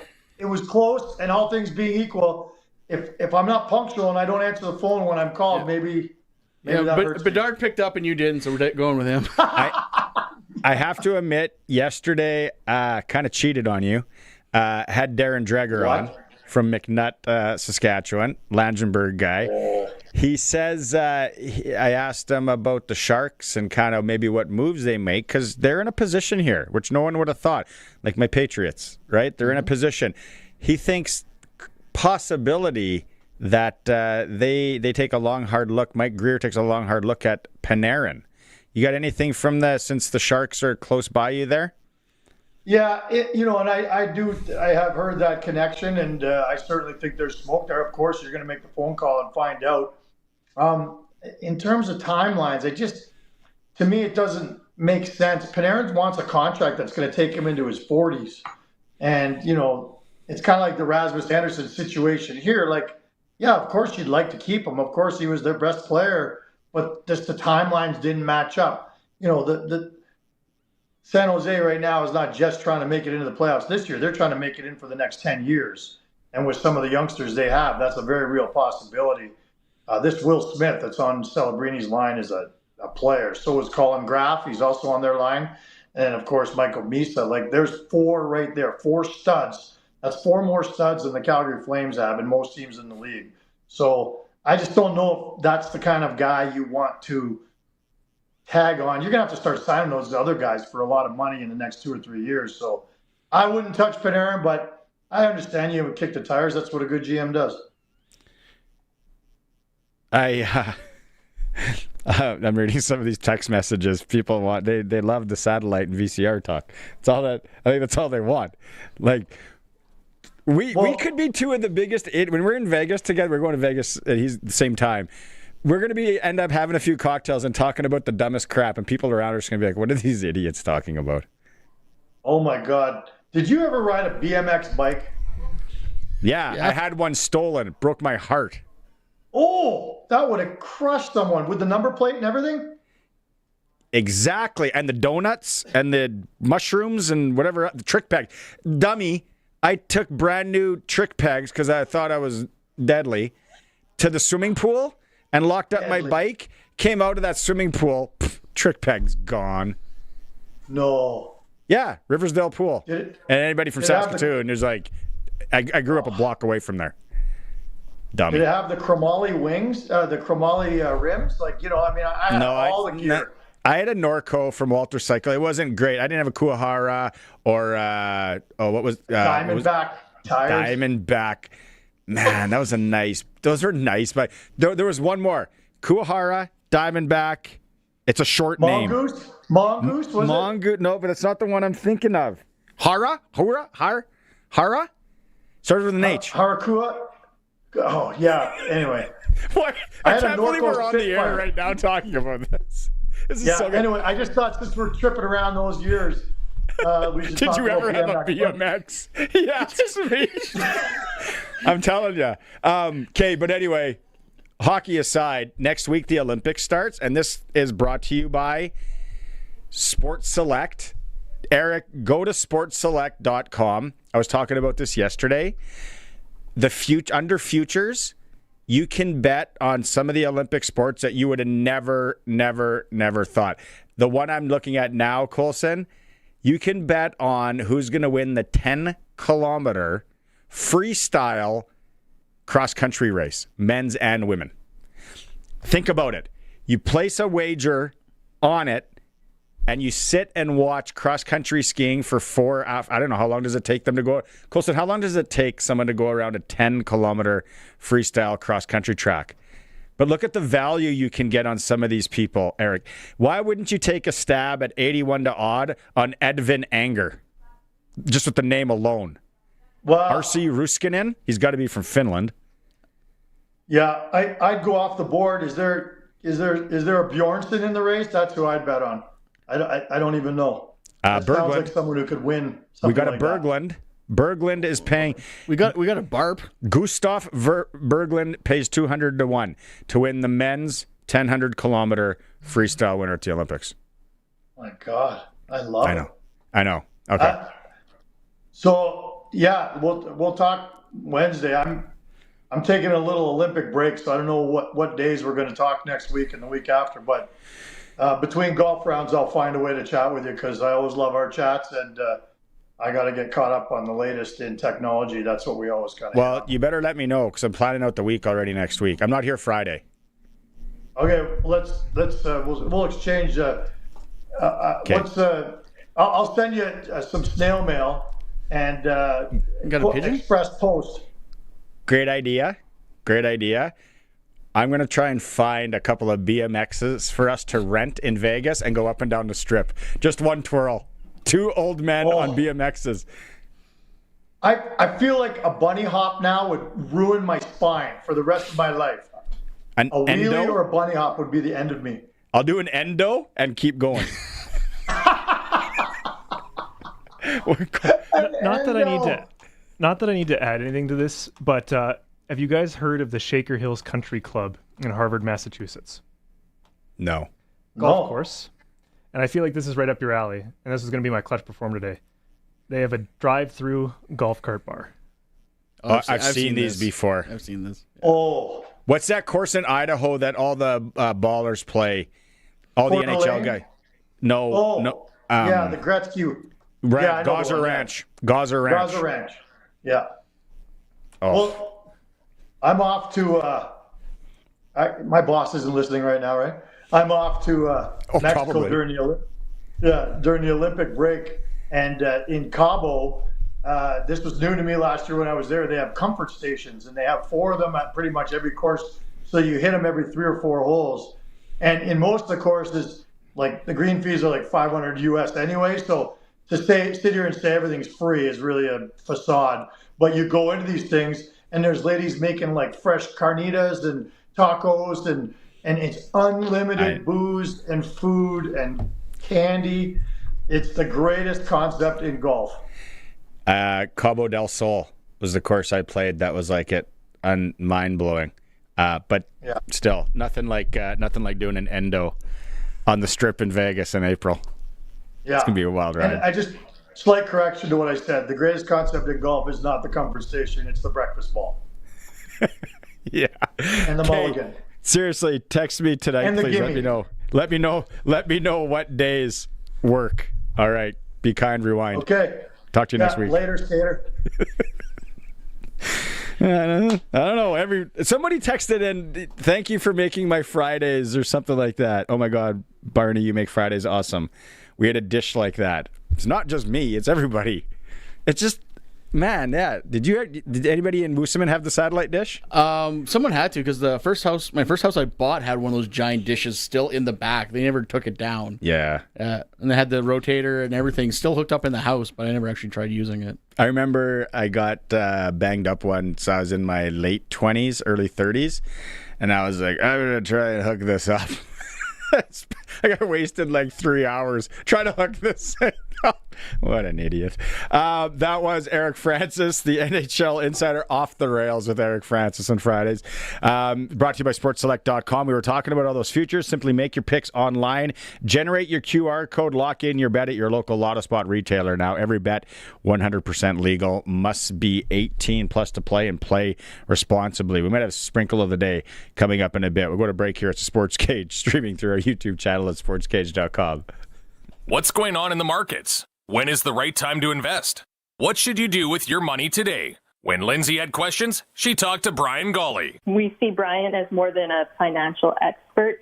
He understands the importance of family. He guides us to make decisions that will benefit our family's financial future. Don't guess with your money this RRSP season. He's trustworthy and he's very easy to work with. Call Brian Golly at Smart Investing Solutions, 546-2533. Since 1949, Nelson Homes has been providing you one-stop shopping for ready-to-move homes, panelized packages, and on-site builds. Nelson Homes' team of authorized dealers all over Saskatchewan would be happy to help you turn your dream home into a reality. In the Saskatoon area, call Kurt at Canadian Timber Homes or call 1-800-661-6534 for more information. Nelson Homes, trusted quality and service since 1949. Getting in on more of the sports action you want is as easy as playing at SportsSelect.com. Simply make your picks online, generate your QR code, and lock in your bet at your local Lotto Spot retailer. Then sit back, watch the game, grip your chair, and high-five anyone nearby. Every bet is 100% legal with the chance of winning cash in hand. When you're ready to play, bet on the original. Must be 18 plus to play. Play responsibly. The Sportscage Clutch Performer, brought to you by Kellen Solar. 35 years of experience, moving water from a dugout or well without electricity. Visit KellenSolar.com to find out more about your livestock operation. Mine first is Macklin Celebrini from the San Jose Sharks. I started watching him. Probably not the right thing to say, but really it was a month ago or so. I watched a full game. And I was blown away. Now I've watched 3. And then last night, this move with Ekholm high sticking him, but it doesn't hit him, and he face jerks, and he tries to go to the ref to tell him it didn't hit me in the face. It's not a penalty. Kid's unreal, and he is a kid. Yeah, he is a kid. Colson? Yeah. Other young kid in the NHL, Bedard. Yes. Did you see his release on the last night? Yeah, this was dirty. My wife showed me this. Oh, in a losing effort to my Penguins, but that was a dirty move. That was sick. If you're not watching on the stream, top Ched style. Just hits the brakes. Defenseman keeps going, and I'm just going to fire it over your shoulder. Boom. Schelfenstein.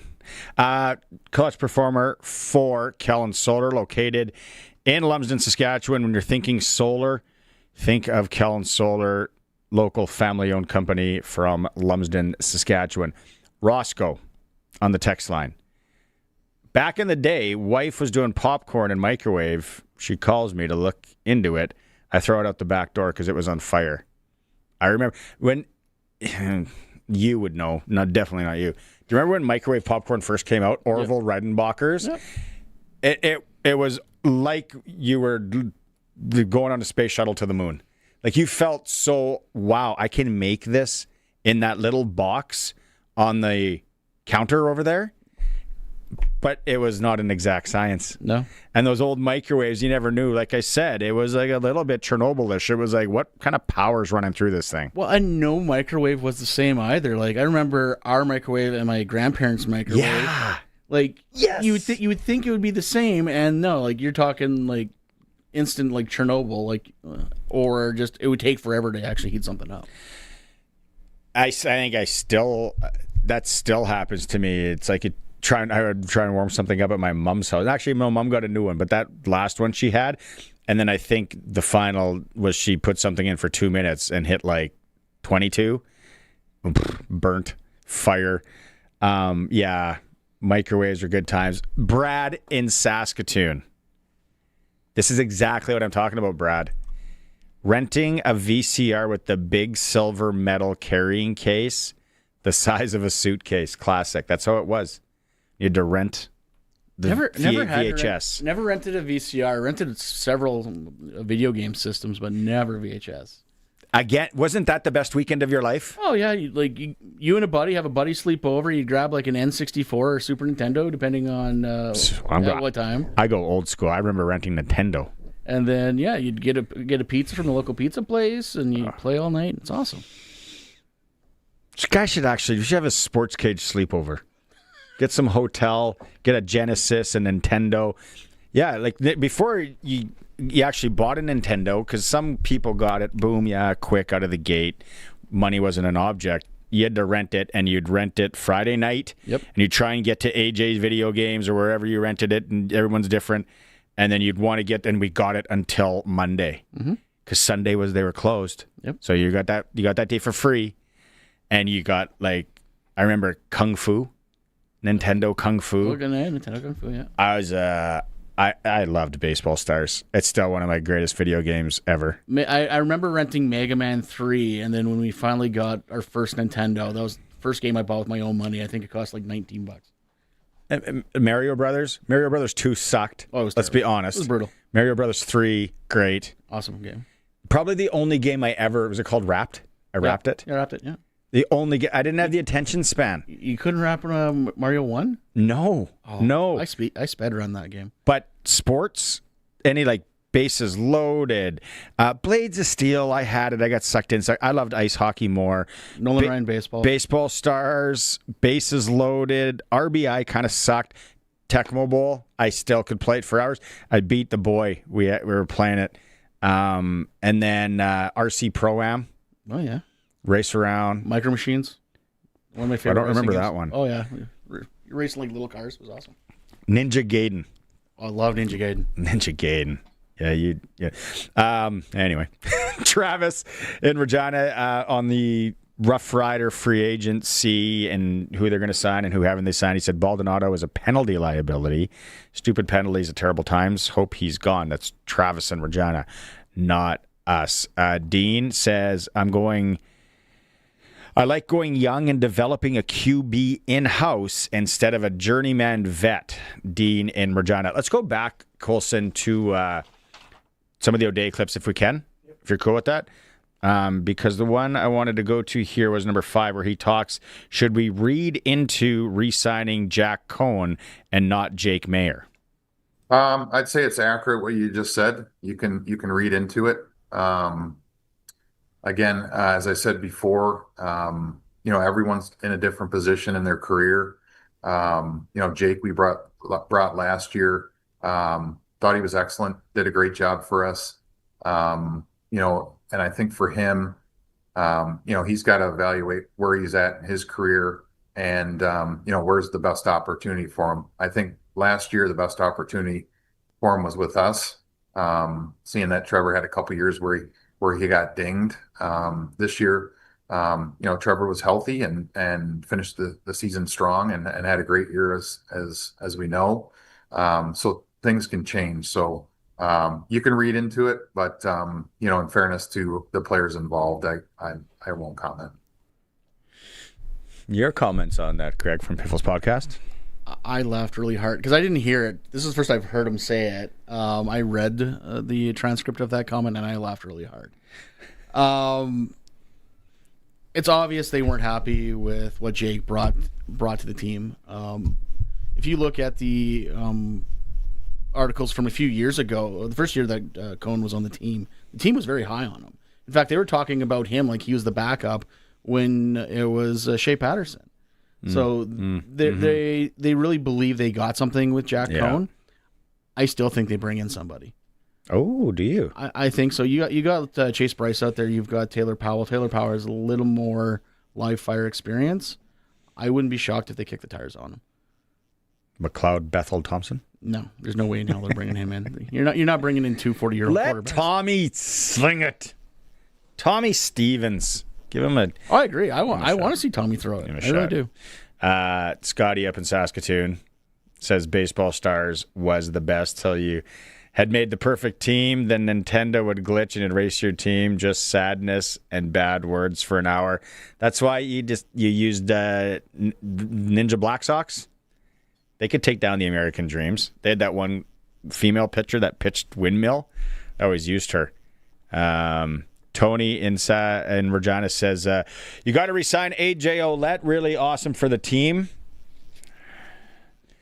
Yeah. Do you? I honestly think we're going to get to the situation where the market is shrinking right now. With Butler re-signing back in BC, the only teams that don't have their starting running back are Hamilton and Saskatchewan right now. I know when the Riders' first offer was nowhere near where AJ wanted it. Sounds like they're slowly working their way to a realignment, but we're going to see. Okay, we'll go to break here. We'll come back. We're going to hear when we come back from a Saski boy who played in the Olympic rink last week in the test games. So what we got here with Home Local Sportscage. We'll be right back.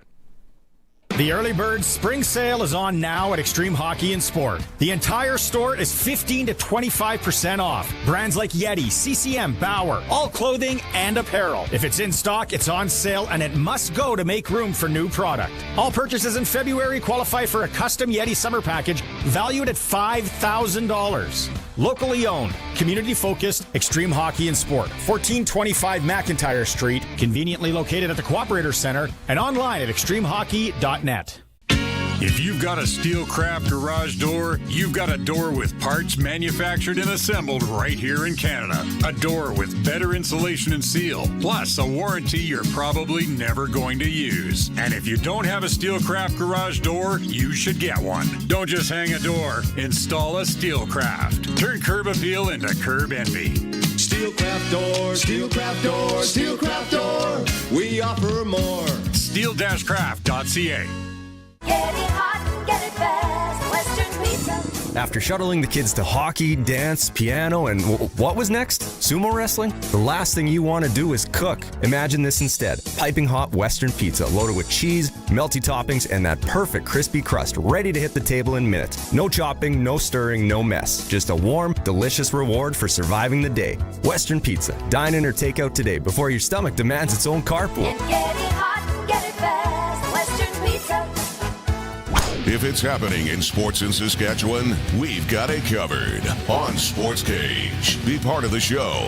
Call 936-6262 or toll free 1-866-767-0620. On your radio at 620 CKRM and online at sportscage.com.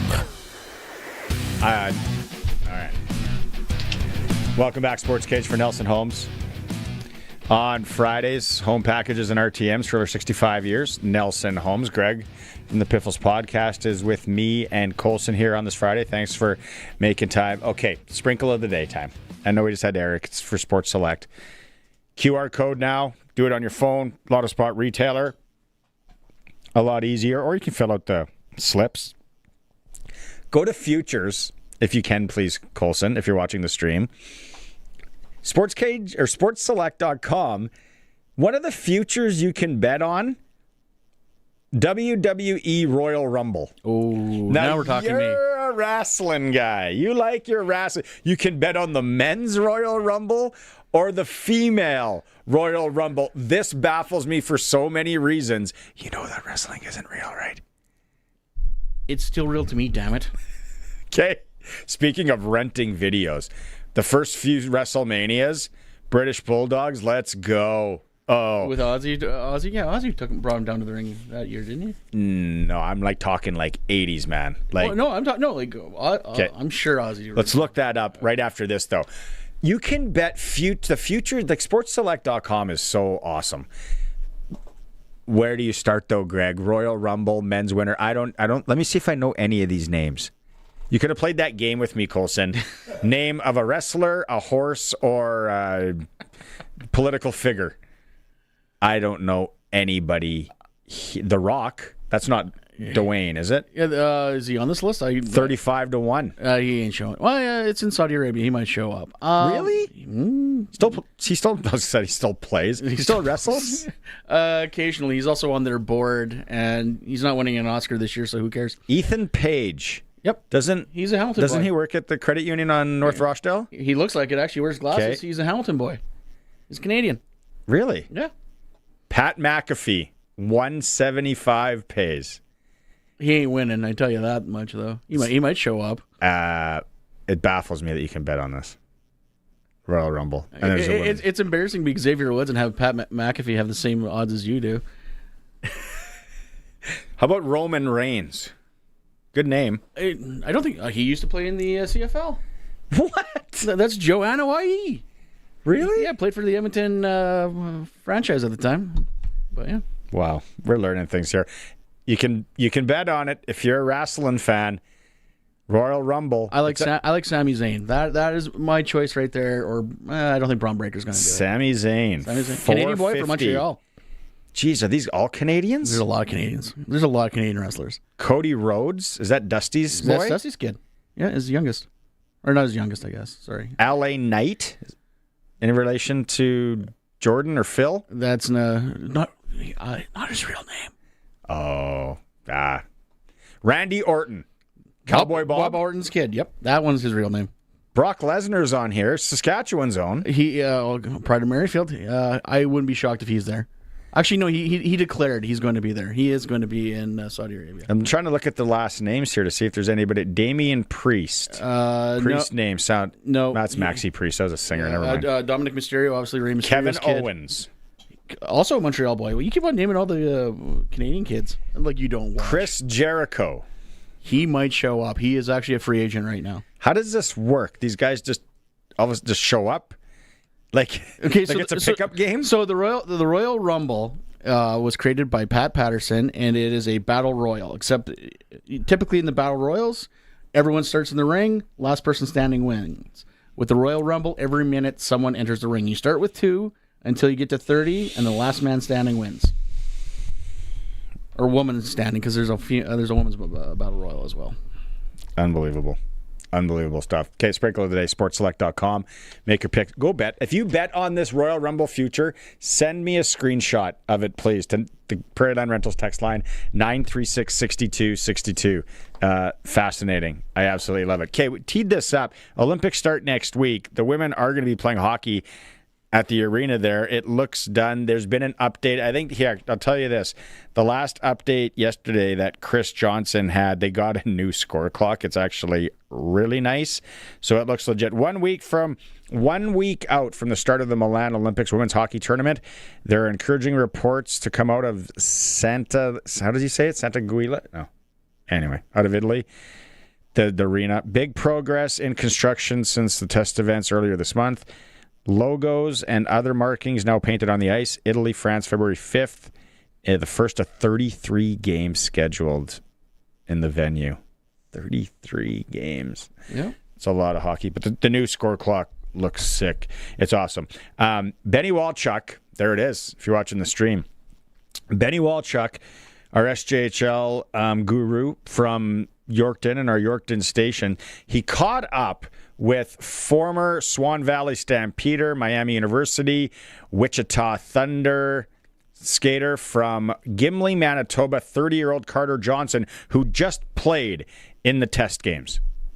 Yeah, I got the chance to play over in the Olympic Arena in Milan, which is super cool. It was an experience I'll never forget. It was awesome. Obviously, there's a lot of controversy around it right now. Outside, still very much a construction site. I heard they're bringing in a ton more workers to hopefully finish by the games starting. But yeah, the ice is smaller. Obviously, I'm used to a bigger ice surface over here, but compared to North America, it's still tight in the corners, tight boards. But overall, the atmosphere was great. I loved it. It was really cool to see the fans there. There was actually quite a big turnout for us, and I got the opportunity to answer some cool questions and connect with some people such as Elliot Friedman and Chris Johnston, and getting some media attention there was really cool for our team, and also for just the moment in general. We played in the semifinals of the Italian Cup there, and we were able to get the job done and win the championship, which was cool. But overall, the arena was great, pro atmosphere. Jumbotron was up really high, but I heard they're going to adjust that come game time. And overall, I'd say it was a really good experience. Other than the outside not being done, I think the inside's pretty close. So all the controversy can come to rest, and might not be NHL standards, but I'd say it's pretty up there. Okay. Yeah, you knew they were going to get it done. Now, I really want an update on those dressing rooms. Oh, yeah, that's... Also, things look like they're done doesn't mean they're done to code. Look at Sochi. Everything looked pretty good. Yeah. Until you can put your hand through a wall. And you're in the construction kind of game, so you'd kind of know some of the ins and outs of all. And you think the women and then the men, and there is some overlap there. Like, how many rooms do they build? Is it functional? Talking to Darcy Kemper, if you missed that earlier this week on the Wednesday show, he kind of had a kick out of it. It's like, yeah, it's going to be a little bit smaller, but the rink's a rink, and they'll be fine. So, that was interesting to hear from Carter Johnson. Text line, Prairie Line Rentals text line. Dean's going back to the microwave story. He says he went to university in Regina in 1980, bought a hamburger wrapped in plastic from the Luther College cafeteria, went to heat it up in the microwave. Oh, I had no idea how to use a microwave, never used one before, so I put it in for 10 minutes. In plastic. It came out smoking the size of a chocolate chip cookie, and the plastic wrap stuck to it. It was unusable. Of course, my last $3 I didn't eat that day. Oh yeah, if you don't know what you're doing with a microwave, you're in trouble. Keep the text messages coming. I'll try and read as many of you. There's a bunch of satellite ones here too I got to get to. It's a Sports Cage streaming through our YouTube channel at sportscage.com. Are you overwhelmed by debt and getting nonstop calls from creditors? It can feel like there's no escape. Debt doesn't have to be a life sentence. A single call can turn things around. My name is Jasmine Brown. I'm a licensed insolvency trustee at BDO right here in Regina. I can help you become debt-free with a solution just for you. Let's put an end to those calls from creditors together. Call 1-833-BDO-TALK or visit bdodebt.ca to discover your debt-free future. Out here, business still begins with a conversation, a handshake, a look in the eye, a moment that can change everything. At Canada's Farm Show, Regina, Saskatchewan, presented by Bunge, those moments turn into partnerships that last season after season. Meet the producers planning their next harvest and the companies ready to help them grow. March 17th to 19th at Real District in Regina. Canada's Farm Show, where big deals grow. Visit Canada's Farm Show, reginask.ca today. Since 1949, Nelson Homes has been providing you one-stop shopping for ready-to-move homes, panelized packages, and on-site builds. Nelson Homes' team of authorized dealers all over Saskatchewan would be happy to help you turn your dream home into a reality. In the Saskatoon area, call Kurt at Canadian Timber Homes. Or call 1-800-661-6534 for more information. Nelson Homes, trusted quality and service since 1949.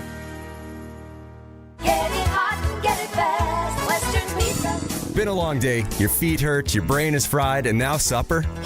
You're staring into the fridge, contemplating your options, but your energy says, let's just not. Now imagine golden, crispy pizza loaded with all the Greek favorites. Feta, olives, tangy tomato sauce, fresh veggies, and melted mozzarella. Every bite is like a Mediterranean vacation for your taste buds, and you didn't lift a finger. Western Pizza. Dine in or take out today. Get it hot, get it fast. Western Pizza. It's time for the Sports Ticker. The Early Bird Spring Sale is on now at Extreme Hockey. 15 to 25% off store-wide. 1425 McIntyre Street. Online at extremehockey.net. And now open in Moose Jaw. One signing for the Riders today. They've extended core member of the secondary, DeMarcus Fields. All the details are up at sportscage.com. Hockey tonight. The Pats are in Swift Current to take on the Broncos, 7 p.m. Pre-game show starts here on 620 CKRM at 6:30. Other Saskatchewan team, Moose Jaw, home to the Edmonton Oil Kings. SJHL, Estevan Bruins, Flin Flon Bombers in Estevan. Get there early, get a good spot at that little bar upstairs. 7 p.m. puck drop there. Melfort's in Nipawin to take on the Hawks. Melville welcomes the Battlefords, and Warman's in Humboldt. Prairie Junior Hockey League, Moosomin Steelhawks take on Fort Knox, 8 p.m. in Moosomin. Only one game in the National Hockey League. Chicago's home to the Columbus Blue Jackets. Sportscage.com poll, why hasn't Saskatchewan won a national men's or women's curling championship since 2011? Vote at sportscage.com. It's for Extreme Hockey and Sport, home of the price match guarantee, where right now 20% off Yeti. If you're in the market for a Yeti, located at the Cooperator Center, the regular store on Halifax Street, and now in Moose Jaw at the Temple Garden Center. They're local, they support local, and like I said, home of the price match guarantee, Extreme Hockey and Sport. What do we got? A minute here? I looked this up. Uh-oh. Yeah, 1985 was the first ever. I remember renting this on VHS when I rented a VHS too with the big silver case. WrestleMania 1. Mm-hmm. Madison Square Garden. And then I started going through the storylines and the preliminary events, and I just all coming back. I don't remember Tito Santana and the Executioner, Buddy Rose. Santana won that match. King Kong Bundy and Special Delivery Jones made their way to the ring after crushing Jones against the turnbuckle. Ooh. Yeah. Ricky Steamboat, Matt Boone, some of these other names. Nikolai Volkov and the Iron Sheik. Led to the ring by Freddie Blassie. Yeah, took on the U.S. Express, Mike Rotundo. I don't remember him, and Barry Windham. IRS? That was Mike Rotundo. Oh. The body slam match for $15,000 between Andre the Giant and Big John Studd, right? Big John Studd. Yeah. Women's Championship? That was Leilani Kai and Moolah? No, who was that? Wendy Richter? Yes, Wendy Richter. Yes. Yep. Fabulous Moolah managed by, she was managing. Yeah. And then the main event. See, this was, I remember it now, but I didn't remember it. Was Hulk Hogan, reigning champion, and Mr. T, accompanied by Jimmy Snuka and Rowdy Roddy Piper, and Mr. Wonderful Paul Orndorff, Deadly Traps, accompanied by Cowboy Bob Orton. Hold on here. I missed something. Roddy and Orndorff were accompanied by Orton. Against Hogan and Mr. T. And then Snuka was in their corner. Yeah. Because that's when Roddy broke the coconut over Jimmy's head, if I remember correctly. Love it. 13 minutes and 34 seconds. Hulk Hogan and Mr. Saskatchewan T. boy. Who? Roddy Piper. Oh, yeah, that's right. We're learning lots about wrestling here. It's a Sports Cage. You're coming back. Hour number 3. Rachel Homan's going to join us. Also, Farhan Lalji back talking NFL and CFL. It is the Sports Cage. We'll be right back. We are 620 CKRM Regina, a Harvard media station. It's 5 o'clock. I'm Corey Atkinson from the Sask Today newsroom with your 620 CKRM News for Echo Sound in Fort Qu'Appelle. Stay connected with a new cell phone from Echo Sound. Call 306-332-6711 and brought to you by the Capital Automotive Group. Capital's 100K giveaway is back. See capital100k.ca for more information. The investigation into the December 19th carbon monoxide incident on Albert Street is ongoing, but Regina Fire and Protective Services has completed its on-scene work. The leak was found to be unintentional, caused by a boiler that experienced major internal failure and led to the death of an 11-year-old boy. Fire Chief Lane Jackson explained. I can also tell you that we've seized that boiler, that we have it, and we're going to look to have further analysis and examination of that boiler done, just to learn what the precise failure was. Regina Police continue to assess whether any criminal element exists. Fire officials remind residents to install carbon monoxide alarms, test them monthly, and have fuel-burning appliances inspected each year. Carbon monoxide can be deadly without early detection. APAS claims the federal government is trading long-term benefits for a short-term rounding error in budget savings. That is reference to Agriculture and Agri-Food Canada having to cut 665 positions and closing 7 research sites across the country. President Bill Probilski says the research farms are valuable to the farming community. In our area, we had less than 3 inches of rain, and yet we had record yields. So that should not have happened. And the only reason it's happened is because of the research that's resulted in better crop varieties, better seeding technology, better and more efficient use of available resources. He hopes the void left by Ag Canada can be filled by universities and the private sector. Punashai RCMP have arrested a man after a break-in at a residential garage in Raymore on Wednesday led to drug and weapon seizures. 21-year-old Jonas McNabb of the Muskaugan First Nation was taken into custody and will appear in Punashai Provincial Court on Tuesday. Expectations were met when the Bank of Canada maintained its interest rate of 2.25%. Portfolio manager with Harbourfront Wealth Management, Adam Pacallo, notes the bank made its decision based on uncertain times ahead. The announcement made clear there is heightened uncertainty with the CUSMA, the Canada-US-Mexico agreement in focus, which is really clouding any future decisions. The bank says the outlook for the Canadian and global economies hasn't changed much since the October monetary policy report.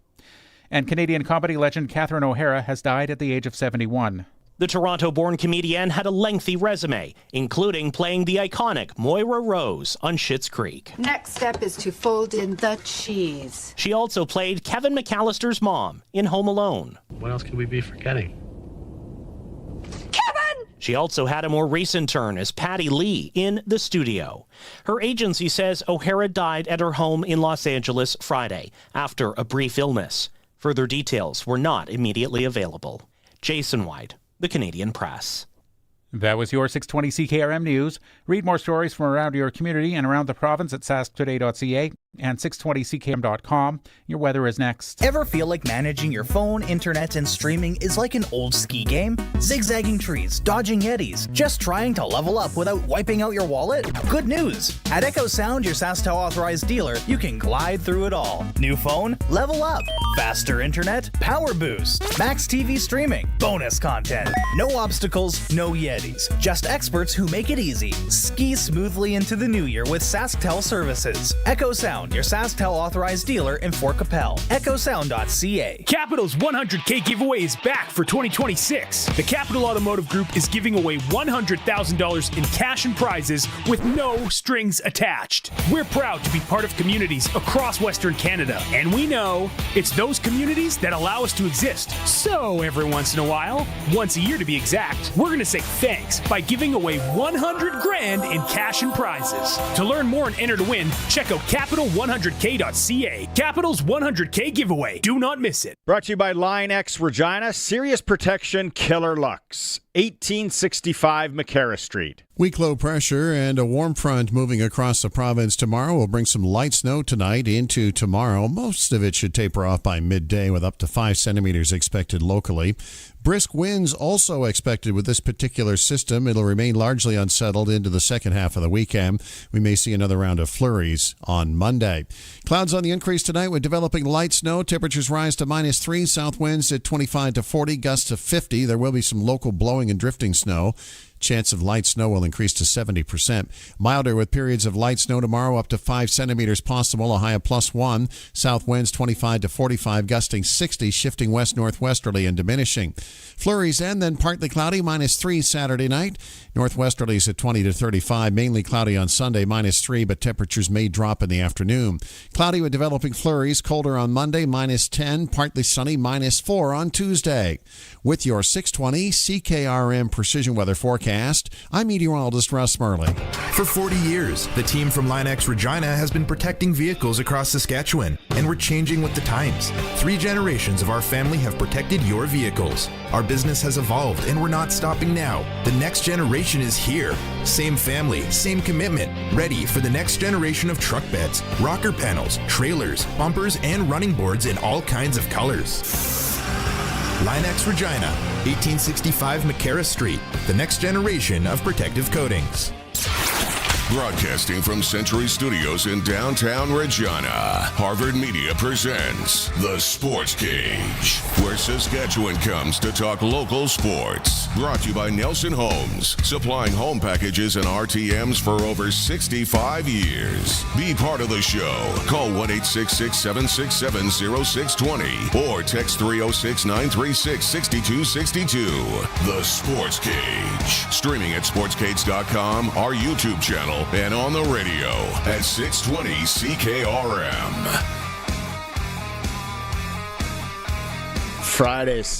Fridays, man. For Nelson Homes, what a wild ride it is. Whoever texted that in earlier, you are correct. Colson's with me, Greg from Piffles Podcast, if you missed any of it. It's in podcast form later. We're going to replay Farhan Lalji coming up. Steph Schmidt joined us, designer of the curling uniforms for Canada's curling teams heading to the Olympics. She's from Regina, so we chatted with her in hour 1. Also, Eric Francis in hour 2. If you know anything about the Eric Francis segments, it's exactly what it was. We'd sprinkle of the day stuff there as well. We still have Rachel Homan. Exclusive interview with Rachel Homan. Did it a couple nights ago, coming up in about 8 minutes' time. We went down a microwave, satellite dishes, renting BMXs, renting of VHSs, and then VHS tapes. And I remember WrestleMania 1. Jeff on the YouTube chat here. I was a big British Bulldogs fan. I don't know why. I just thought they were super cool. Then we went through WrestleMania 1. Which the main event was Hulk Hogan and Mr. T defeated Paul Orndorff and Roddy Piper. Mm-hmm. WrestleMania 2. This is where we see the British Bulldogs. British Bulldogs led to the ring by Ozzy Osbourne. I don't remember that at all. Who were they against? Killer Bees? No, I want to say Hammer. I think it was Greg. I think it was Greg the Hammer Valentine. I want to say Brutus Beefcake. Yes, with Johnny Valiant bringing him down to the ring. Oh, that's what Jeff was saying. He watched it on Short Circuit TV. At the Stampede Corral, yeah. Stampede Corral. Sorry, Colson. Getting into wrestling talk here. I'm losing my place on the camera. British Bulldogs. I had all the wrestlers. I had all the wrestlers, and they sold them, and then they came out with the tag team boxes. Yeah, the old LGN ones. Had a King Kong Bundy one you can knock someone out with it. yeah, you could. I got them all in the suitcase at my mom's. The British Bulldogs, the Killer Bees, the Heart Foundation. That's the name I was thinking of. Yep. They were good. Pink Pants. Pink tights. Anvil and Hitman, yeah. And then Greg the Hammer Valentine and Brutus Beefcake were a really good tag team. They're okay. And then Orndorff and Rowdy hooked up for a bit. What was he? Demolition? No, what was the big guy with the suspenders, the cowboy? Hillbilly Jim? Hillbilly Jim, yeah. He had a partner for a while there. Iron Sheik and Nikolai Volkov. Singing the national anthem. Yeah. Oh, yeah. So what was the main event in WrestleMania 2? Hogan Bundy. Yeah. That was the WrestleMania they did in 3 different places. And that was in LA. There's a Chicago and I want to say Boston or New York. New York. I got some text. Oh, we got to mention this. Hey guys, Justin from Florida here. There's a good chance they're going to have snow flurries down here in Tampa. Crazy, huh? Well, I think it snowed there before, but that is crazy. And then the hockey game is tomorrow? Yeah. Last time it snowed there was 77. Okay, well then. Snow globe game during the hockey game? He has plans to visit for a Rider home game this year. Which game should I plan to attend? I'd say the home opener because that's it's against Ottawa, so you know it's a guaranteed win. Plus, it's when they're going to unveil the banner. I would say Labor Day. Labor Day's the big one, but good luck getting a ticket. Well, you can get a ticket. You might have to be creative. Or the game before Labor Day game, Saturday, August 29th. Those would be my two. Thanks for messaging in. Justin in Florida.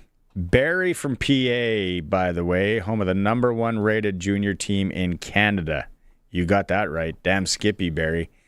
I might actually come up to a game at the Elgar Peterson. Read the book Say It to My Face, Angelo Mosca's autobiography, in which he talks about his decade-long experience in wrestling. Quite interesting. I bet it would be. Thanks, Barry. Good old King Kong Mosca. Good text. A long time ago, I was eating at a place in Chamberlain, and the whole gang from Stampede Wrestling came in for lunch.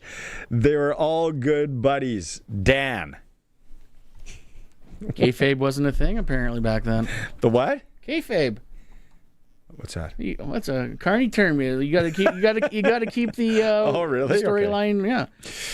The biggest thing Hacksaw Jim Duggan ever did, the biggest crime he ever committed in WWF, was being caught in a car with the Iron Sheik by the police when they were in a feud against each other. Yeah.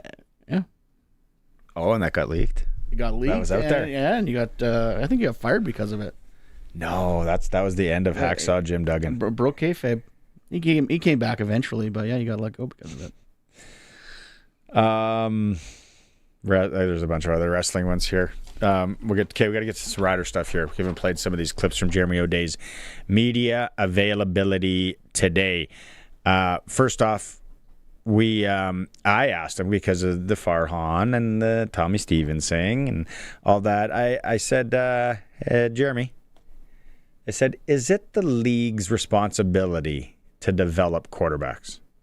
Well, I don't know if the league can tell teams what they're responsible for. I think the teams are allowed to put the roster out there that you want to have out there. So I don't know if it's a league question. I think it's more of a team question. And it's just a matter of how each team wants to set up their quarterbacks, their rotation or order, or for us, I feel like we've got a really good short yardage quarterback that you can actually do more things with. If you look at our league in general, 15, 20 years ago, it was a boring quarterback sneak. Well, now they actually do different things out of it that make it a little bit more exciting than it used to be. As far as developing quarterback, I do get a kick out of that because, when we had, my era, we had great quarterbacks, Hall of Famers that were retiring, and they said, oh my God, we don't have quarterbacks. And then I think last year, a year before, we had one of the best efficiency rating of any year for quarterbacks in the history of the league. And so, a couple of years ago, they only allowed 2 quarterbacks on the roster. I don't know what the difference is now with, if you're using a short yardage quarterback, but I think that's the jobs of the teams. And to be quite frankly, if you don't have quarterback that you develop, then you're going to be in tough to hold your job, right? So I wouldn't say that it's the league situation, but I do understand that the strength of our league is pretty critical to quarterback play. But again, we've had discussions whether they need to add a spot on the PR for practice roster for quarterbacks. But, from our standpoint, that's a little more tricky because, it's hard to convince a top tier quarterback to stay on the practice roster. Thoughts on that, Greg from Piffles Podcast? That was a really long answer. But he's not wrong.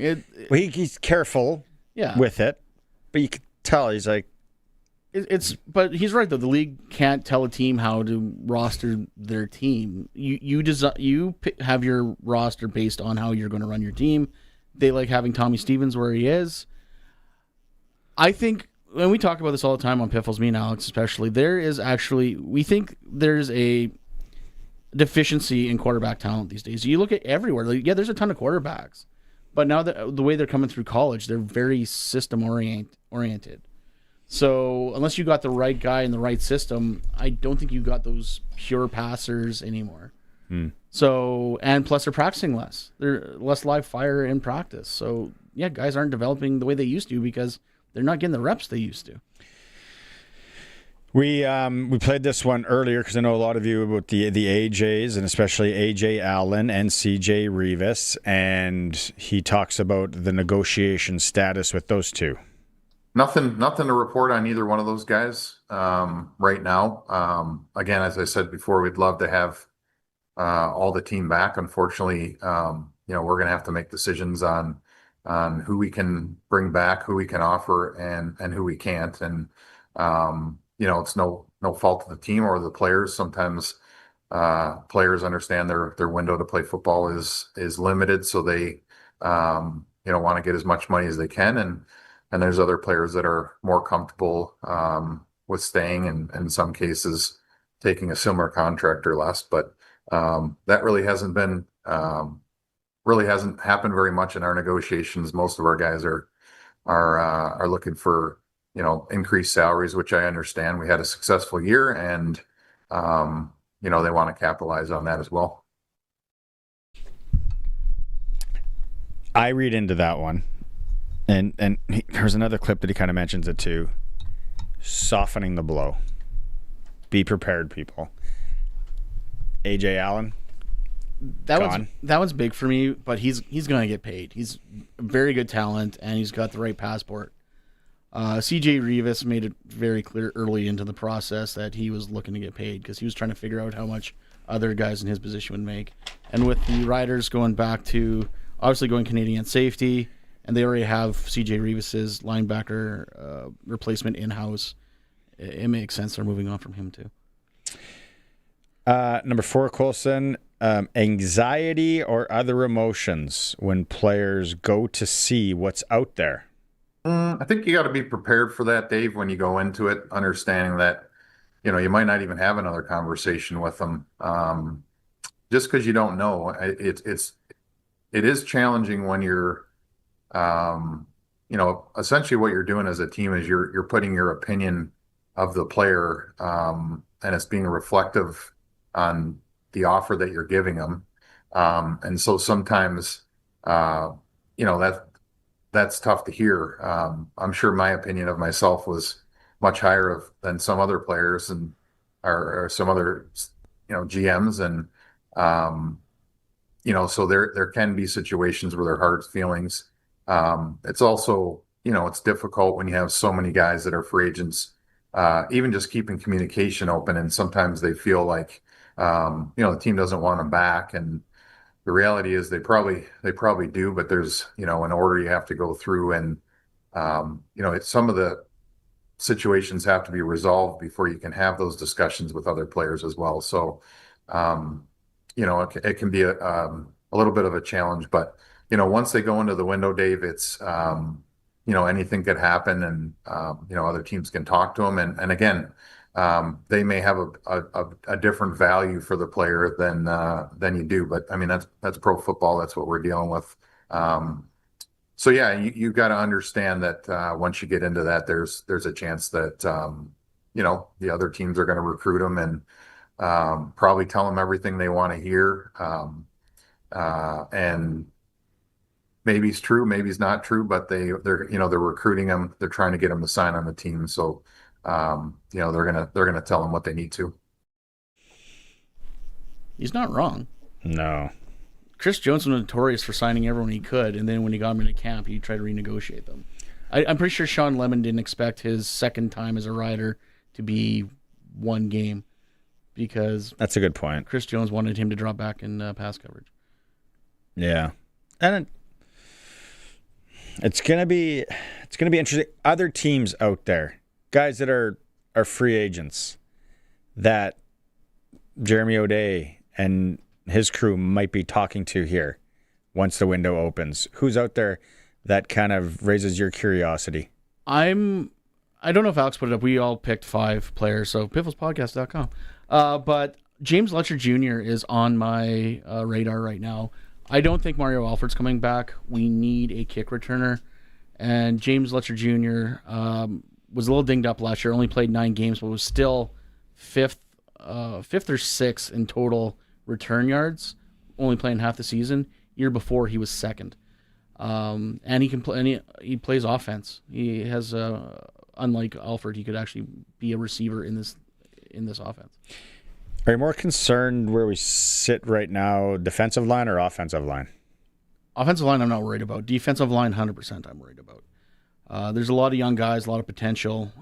They need some leadership on that line. They need to find a vet. And to be honest, there's not that many defensive linemen that are hitting the market this year. I thought for sure they were going to Mike Rose was going to work there, but now I'm like I said, if a guy hits a window, there's no guarantee he's not coming back. He may hit the window and see what his value is and come back to the Riders, and just the Riders just got to sweeten the pot. That's all. Or the Riders know that they got him. Exactly. That's it. No. We know what's up here. Exactly. Yeah. All right. Still, Rachel Homan coming up. CFL, NFL talk with Farhan Lalji. It's a Sportscage. We'll be right back. Regina Pats hockey. Partial breakaway, right side stops. He scores! Then at Dunlop Ford, Regina Pats hockey is back on your official voice of the Pats. 620 CKRM. Tune into Puck Drop tonight at 7 when the Regina Pats take on the Swift Current Broncos at Innovation Plex. Game day tickets are available now from the Pats box office. Don't miss a minute of the action. Listen on air or online at 620CKRM.com. Regina Pats hockey. And the buck's dropped on your financial future. Are you skating toward retirement? Don't get caught offside when it comes to your work pension, farm succession, or changing family needs. Chad Reach, Senior Wealth Advisor, and the team at GP Financial Services and Aviso Wealth are your local independent advisors helping Saskatchewan families plan for retirement and beyond. 306-584-2755, gpfinancial.ca. Mutual funds and other securities are offered through Aviso Wealth, a division of Aviso Financial Inc. New year, same old basement? Fries Tallman Lumber has everything you need to transform that space from storage to stunning. Framing lumber, insulation, drywall, interior doors, molding, and ceiling tiles. All the materials to turn your basement into something you'll actually use. Start the year by building it right with help from the pros who know interiors. And they'll deliver it if you live in Regina, Fort Capel, or anywhere in southern Saskatchewan. Visit FriesTallman.com. Fries Tallman. Let's get you building. Since 1949, Nelson Homes has been providing you one-stop shopping for ready-to-move homes, panelized packages, and on-site builds. Nelson Homes' team of authorized dealers all over Saskatchewan would be happy to help you turn your dream home into a reality. In the Saskatoon area, call Kurt at Canadian Timber Homes. Or call 1-800-661-6534 for more information. Nelson Homes, trusted quality and service since 1949. The 4th annual Rough Rider Foundation Winter Classic Hockey Game is back. Join in on Saturday, January 31st, 1 p.m. at Merlis Belcher Place and watch current and former Roughriders, NHL alumni, and celebrity guests face off on the ice. And the Grey Cup will be there too. Grab your Winter Classic tickets at riders5050.ca. And while you're there, check out the Winter Breakaway 50-50 with awesome prizes including big cash and a trip to see the Blue Jays season opener. The Winter Classic is presented by McDougall Auctioneers. It's time for the Sports Ticker, brought to you by Steelcraft Doors Regina, made in Western Canada for Western Canadians. Riders news, one signing today, the extended core member of the secondary, DeMarcus Fields. Regina Pats, Swift Current Broncos, 7 o'clock tonight in Swifty, right here on 620 CKRM, starting at 6:30. Other Saskatchewan team, Moose Jaw, home to the Edmonton Oil Kings. SJ, Melville's home to the Battlefords. Melford traveling to Nipawin. Warren in Humboldt, and Flin Flon and Estevan. A good one, 7 p.m. Prairie Junior Hockey League, Moosomin plays host to Fort Knox, 8 p.m. in Moosomin. Only one game in the show. It's Columbus Blue Jackets at Chicago Blackhawks, 7:30 p.m. It's for Regina Steelcraft Doors, made in Western Canada for Western Canada. Regina Steelcraft Doors. I got to mention, before we get to Rachel Homan, tomorrow, January 31st, Team Getzlaff, Team Lawther, Merlis Belcher Place. If you have nothing to do, drive it to Saskatoon and watch it. Are you going to that? No, I don't think I'll be making it up for that. Another thing tomorrow, at the U of R Gymnasium, Huskies and University of Regina Cougars. Cougars lost in Saskatoon last night, so the rematch tomorrow, women's basketball. A little home and home. She's going to get a little chippy. Two of the best. Yeah, elbow. Oof. Two of the best in the country tomorrow at the U of R gym. Pats are back in action at home tomorrow as well. Okay, let's, fortunate enough to talk to her a few weeks ago, close and play it. It's hard to believe the Olympics are starting next week for most of us. Canada, curling, hand in hand. We'll be right in there. We'll be cheering for the mixed doubles, the men, and of course the women, skipped by Rachel Homan, who has elevated herself to one of the best ever when it comes to women curlers from Canada. Here's my interview a couple of evenings ago with Canadian skip Rachel Homan. How do you prepare, right? Like, you play in the slam, and now you got a few weeks here before the Olympics. Like, is there a lot of practicing? You're saying you're probably working out or getting treatments and all that. Like, how do you prepare for the Olympics as a curler? Yeah, that's a great question. It's no different than we're doing all year, right? The slams, we're playing the top teams in the world, and our national championships, or the trials that we just played in November, those are all high pressure, high stakes events where, you want to do as best you can for, your family that's supporting you, being away for so many weeks of the year. And whether it's, a major slam, or whether, you're going to the trials and you've spent 4 years pouring into this. I think our team's done a really good job of sticking with every tournament and trying to give it our all for each one. And so, this one is different, but also a little, not much different than the training, other than, between nationals and worlds the last couple of years, you only have maybe a 2-week turnaround. And this time we had a bigger chunk of time to, have 2 tournaments before we play the Olympics, which has been nice because, you win the trials and there's a big high, and then obviously you got to come down from that. So a bit of a low of, crashing from emotions, and a bit of exhaustion from the stress that you put yourself through. But yeah, so I think, we got to face some adversity after playing the trials, and, not winning as easily as we had been. And I think that's a good wake-up call, and a good reset. And, you learn so much more from some losses than you would just winning through. So it's been good preparation heading into the games, and just had a training camp this past week. The girls just flew home, and yeah, just a few last weeks before we head off February 3rd. What makes a curling team so good? Like, in other sports and hockey, which you're familiar with, you got the physical guy, the role player, the skill guy. In football, it's like do your job and all that. On a curling team, which, you've been with your whole life and you've been doing the sport, what makes a curling team so good? I think, same thing, like everyone has their role, and when everyone, is contributing in a meaningful way um, at their position, then, I think that leads to success. And I think, buy-in of everybody wanting to be in the position that they're in. I think that's important. And yeah, I think everybody, needs to be on the same page with their goals and what they want to accomplish in the sport. And yeah, I think Mm. when you've four people pull in the same direction, a lot of good things happen. What is there like one thing, like one big piece of experience that you pull from 2018 on the women's side or 2022 on the mixed double side? Um, yeah, I think just the preparation piece, and I think every team is so different. And this team, we prepare like, we haven't in the past. And, everyone's older, everyone's more experienced. Going into your first games, you really don't know what to expect. And then for mixed doubles in COVID, that was, a whole other animal to take on with very little preparation time because of, you know, ice being shut down for years, and just so many unknowns and testing. And yeah, I think that was a tricky one to, you just didn't have enough time to prepare. Everyone was isolating. You couldn't go anywhere. So I think this time we can prepare the way we want to, and yeah, feel a lot more confident in getting the games. And, you know, you can only prepare so much, and it's sport, anything can happen. So I think keeping that mindset of, if we don't win, we're, that's a very real possibility. And but I think, at this point we can go in just knowing that there's nothing more we could have done, there's nothing more we could have prepared for. We're ready. So Mhm.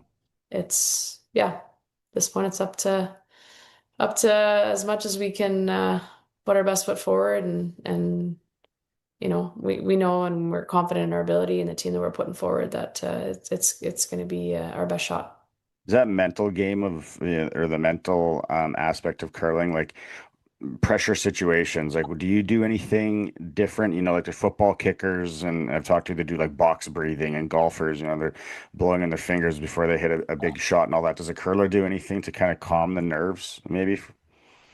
Yeah, I think just awareness of your heart rate, and yeah, just trying to recalibrate for that. I think every athlete kind of goes through that, and just understanding, your emotions and being aware of them, I think is paramount in the sport.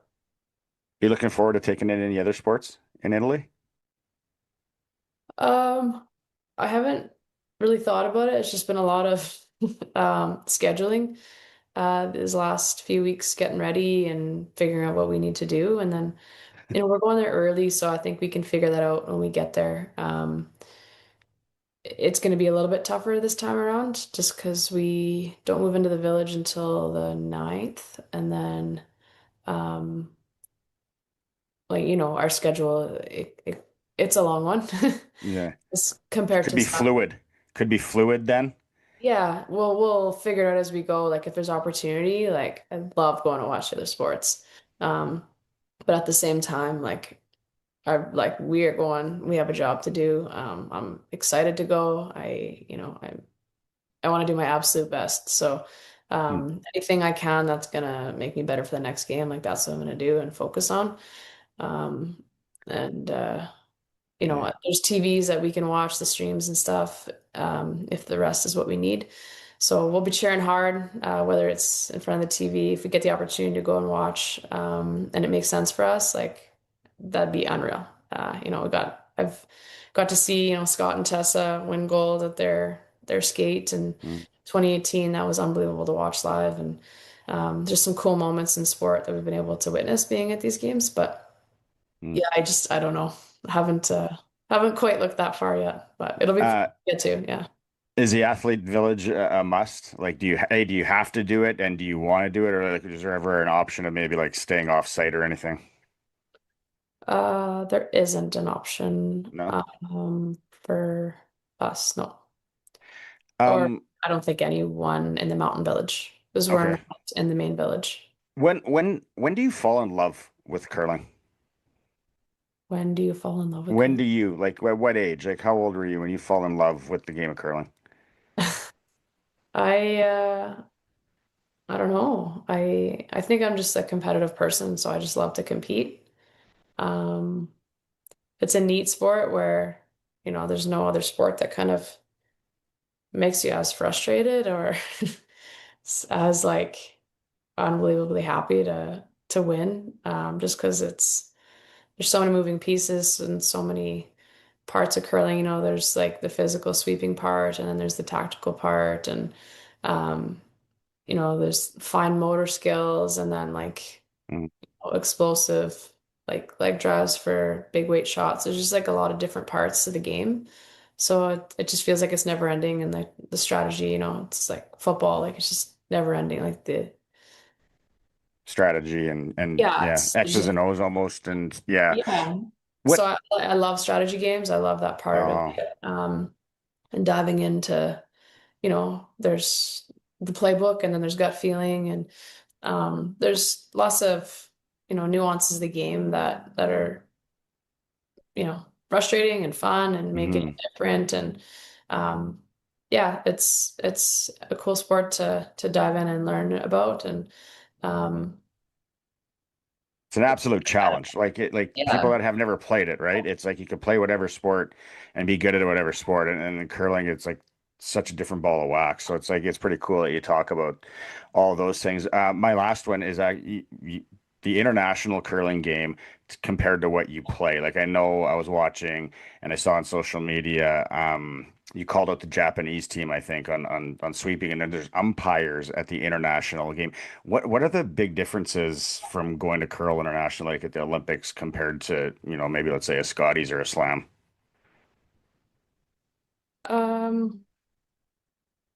Yeah, like the officials are there to help with like rulings and stuff.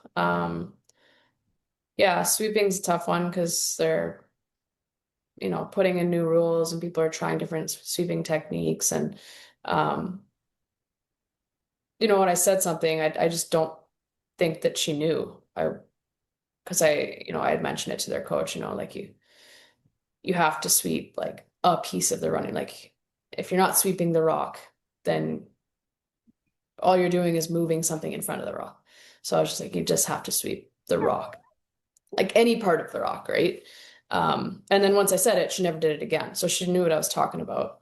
And it didn't even have anything to do with the new rule at all. It was just, and honestly, sometimes sweepers sweep and they don't know that they're not even in front of the rock. So it could have been that. But as soon as I said it, she never did it again. So, it was, I feel like people tried to make it something that it wasn't. It was just, you just have to make sure that your broom is covering some part of the running band of the rock, and then that was it. But yeah, it's just there's the rules are like a bit gray, so then it's just helpful to have officials there to make a ruling on, to make sure that everyone's within the parameters of sweeping and the spirit of the game of like sweeping. You just can't put stuff in front of the rock. Slow it down is really the only thing in the rules that you can't do. Cool. Thanks for doing this and jumping on. I know you're busy. I know you got a million of them. Really appreciate it. Good luck. And obviously everyone's rooting for you when you get over there. Yeah, we can't wait to go.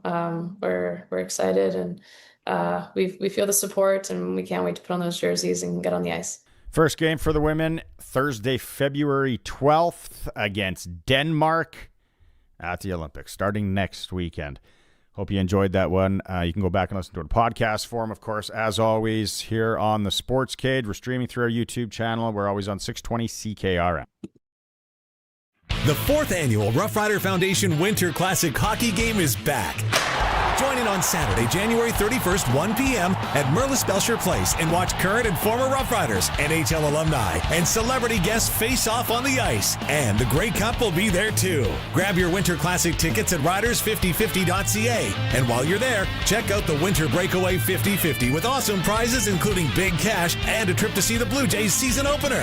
The Winter Classic is presented by McDougall Auctioneers. Out on the prairies, some herds are still living like it's 1995, waiting around the corral like they're expecting a landline to ring. Trouble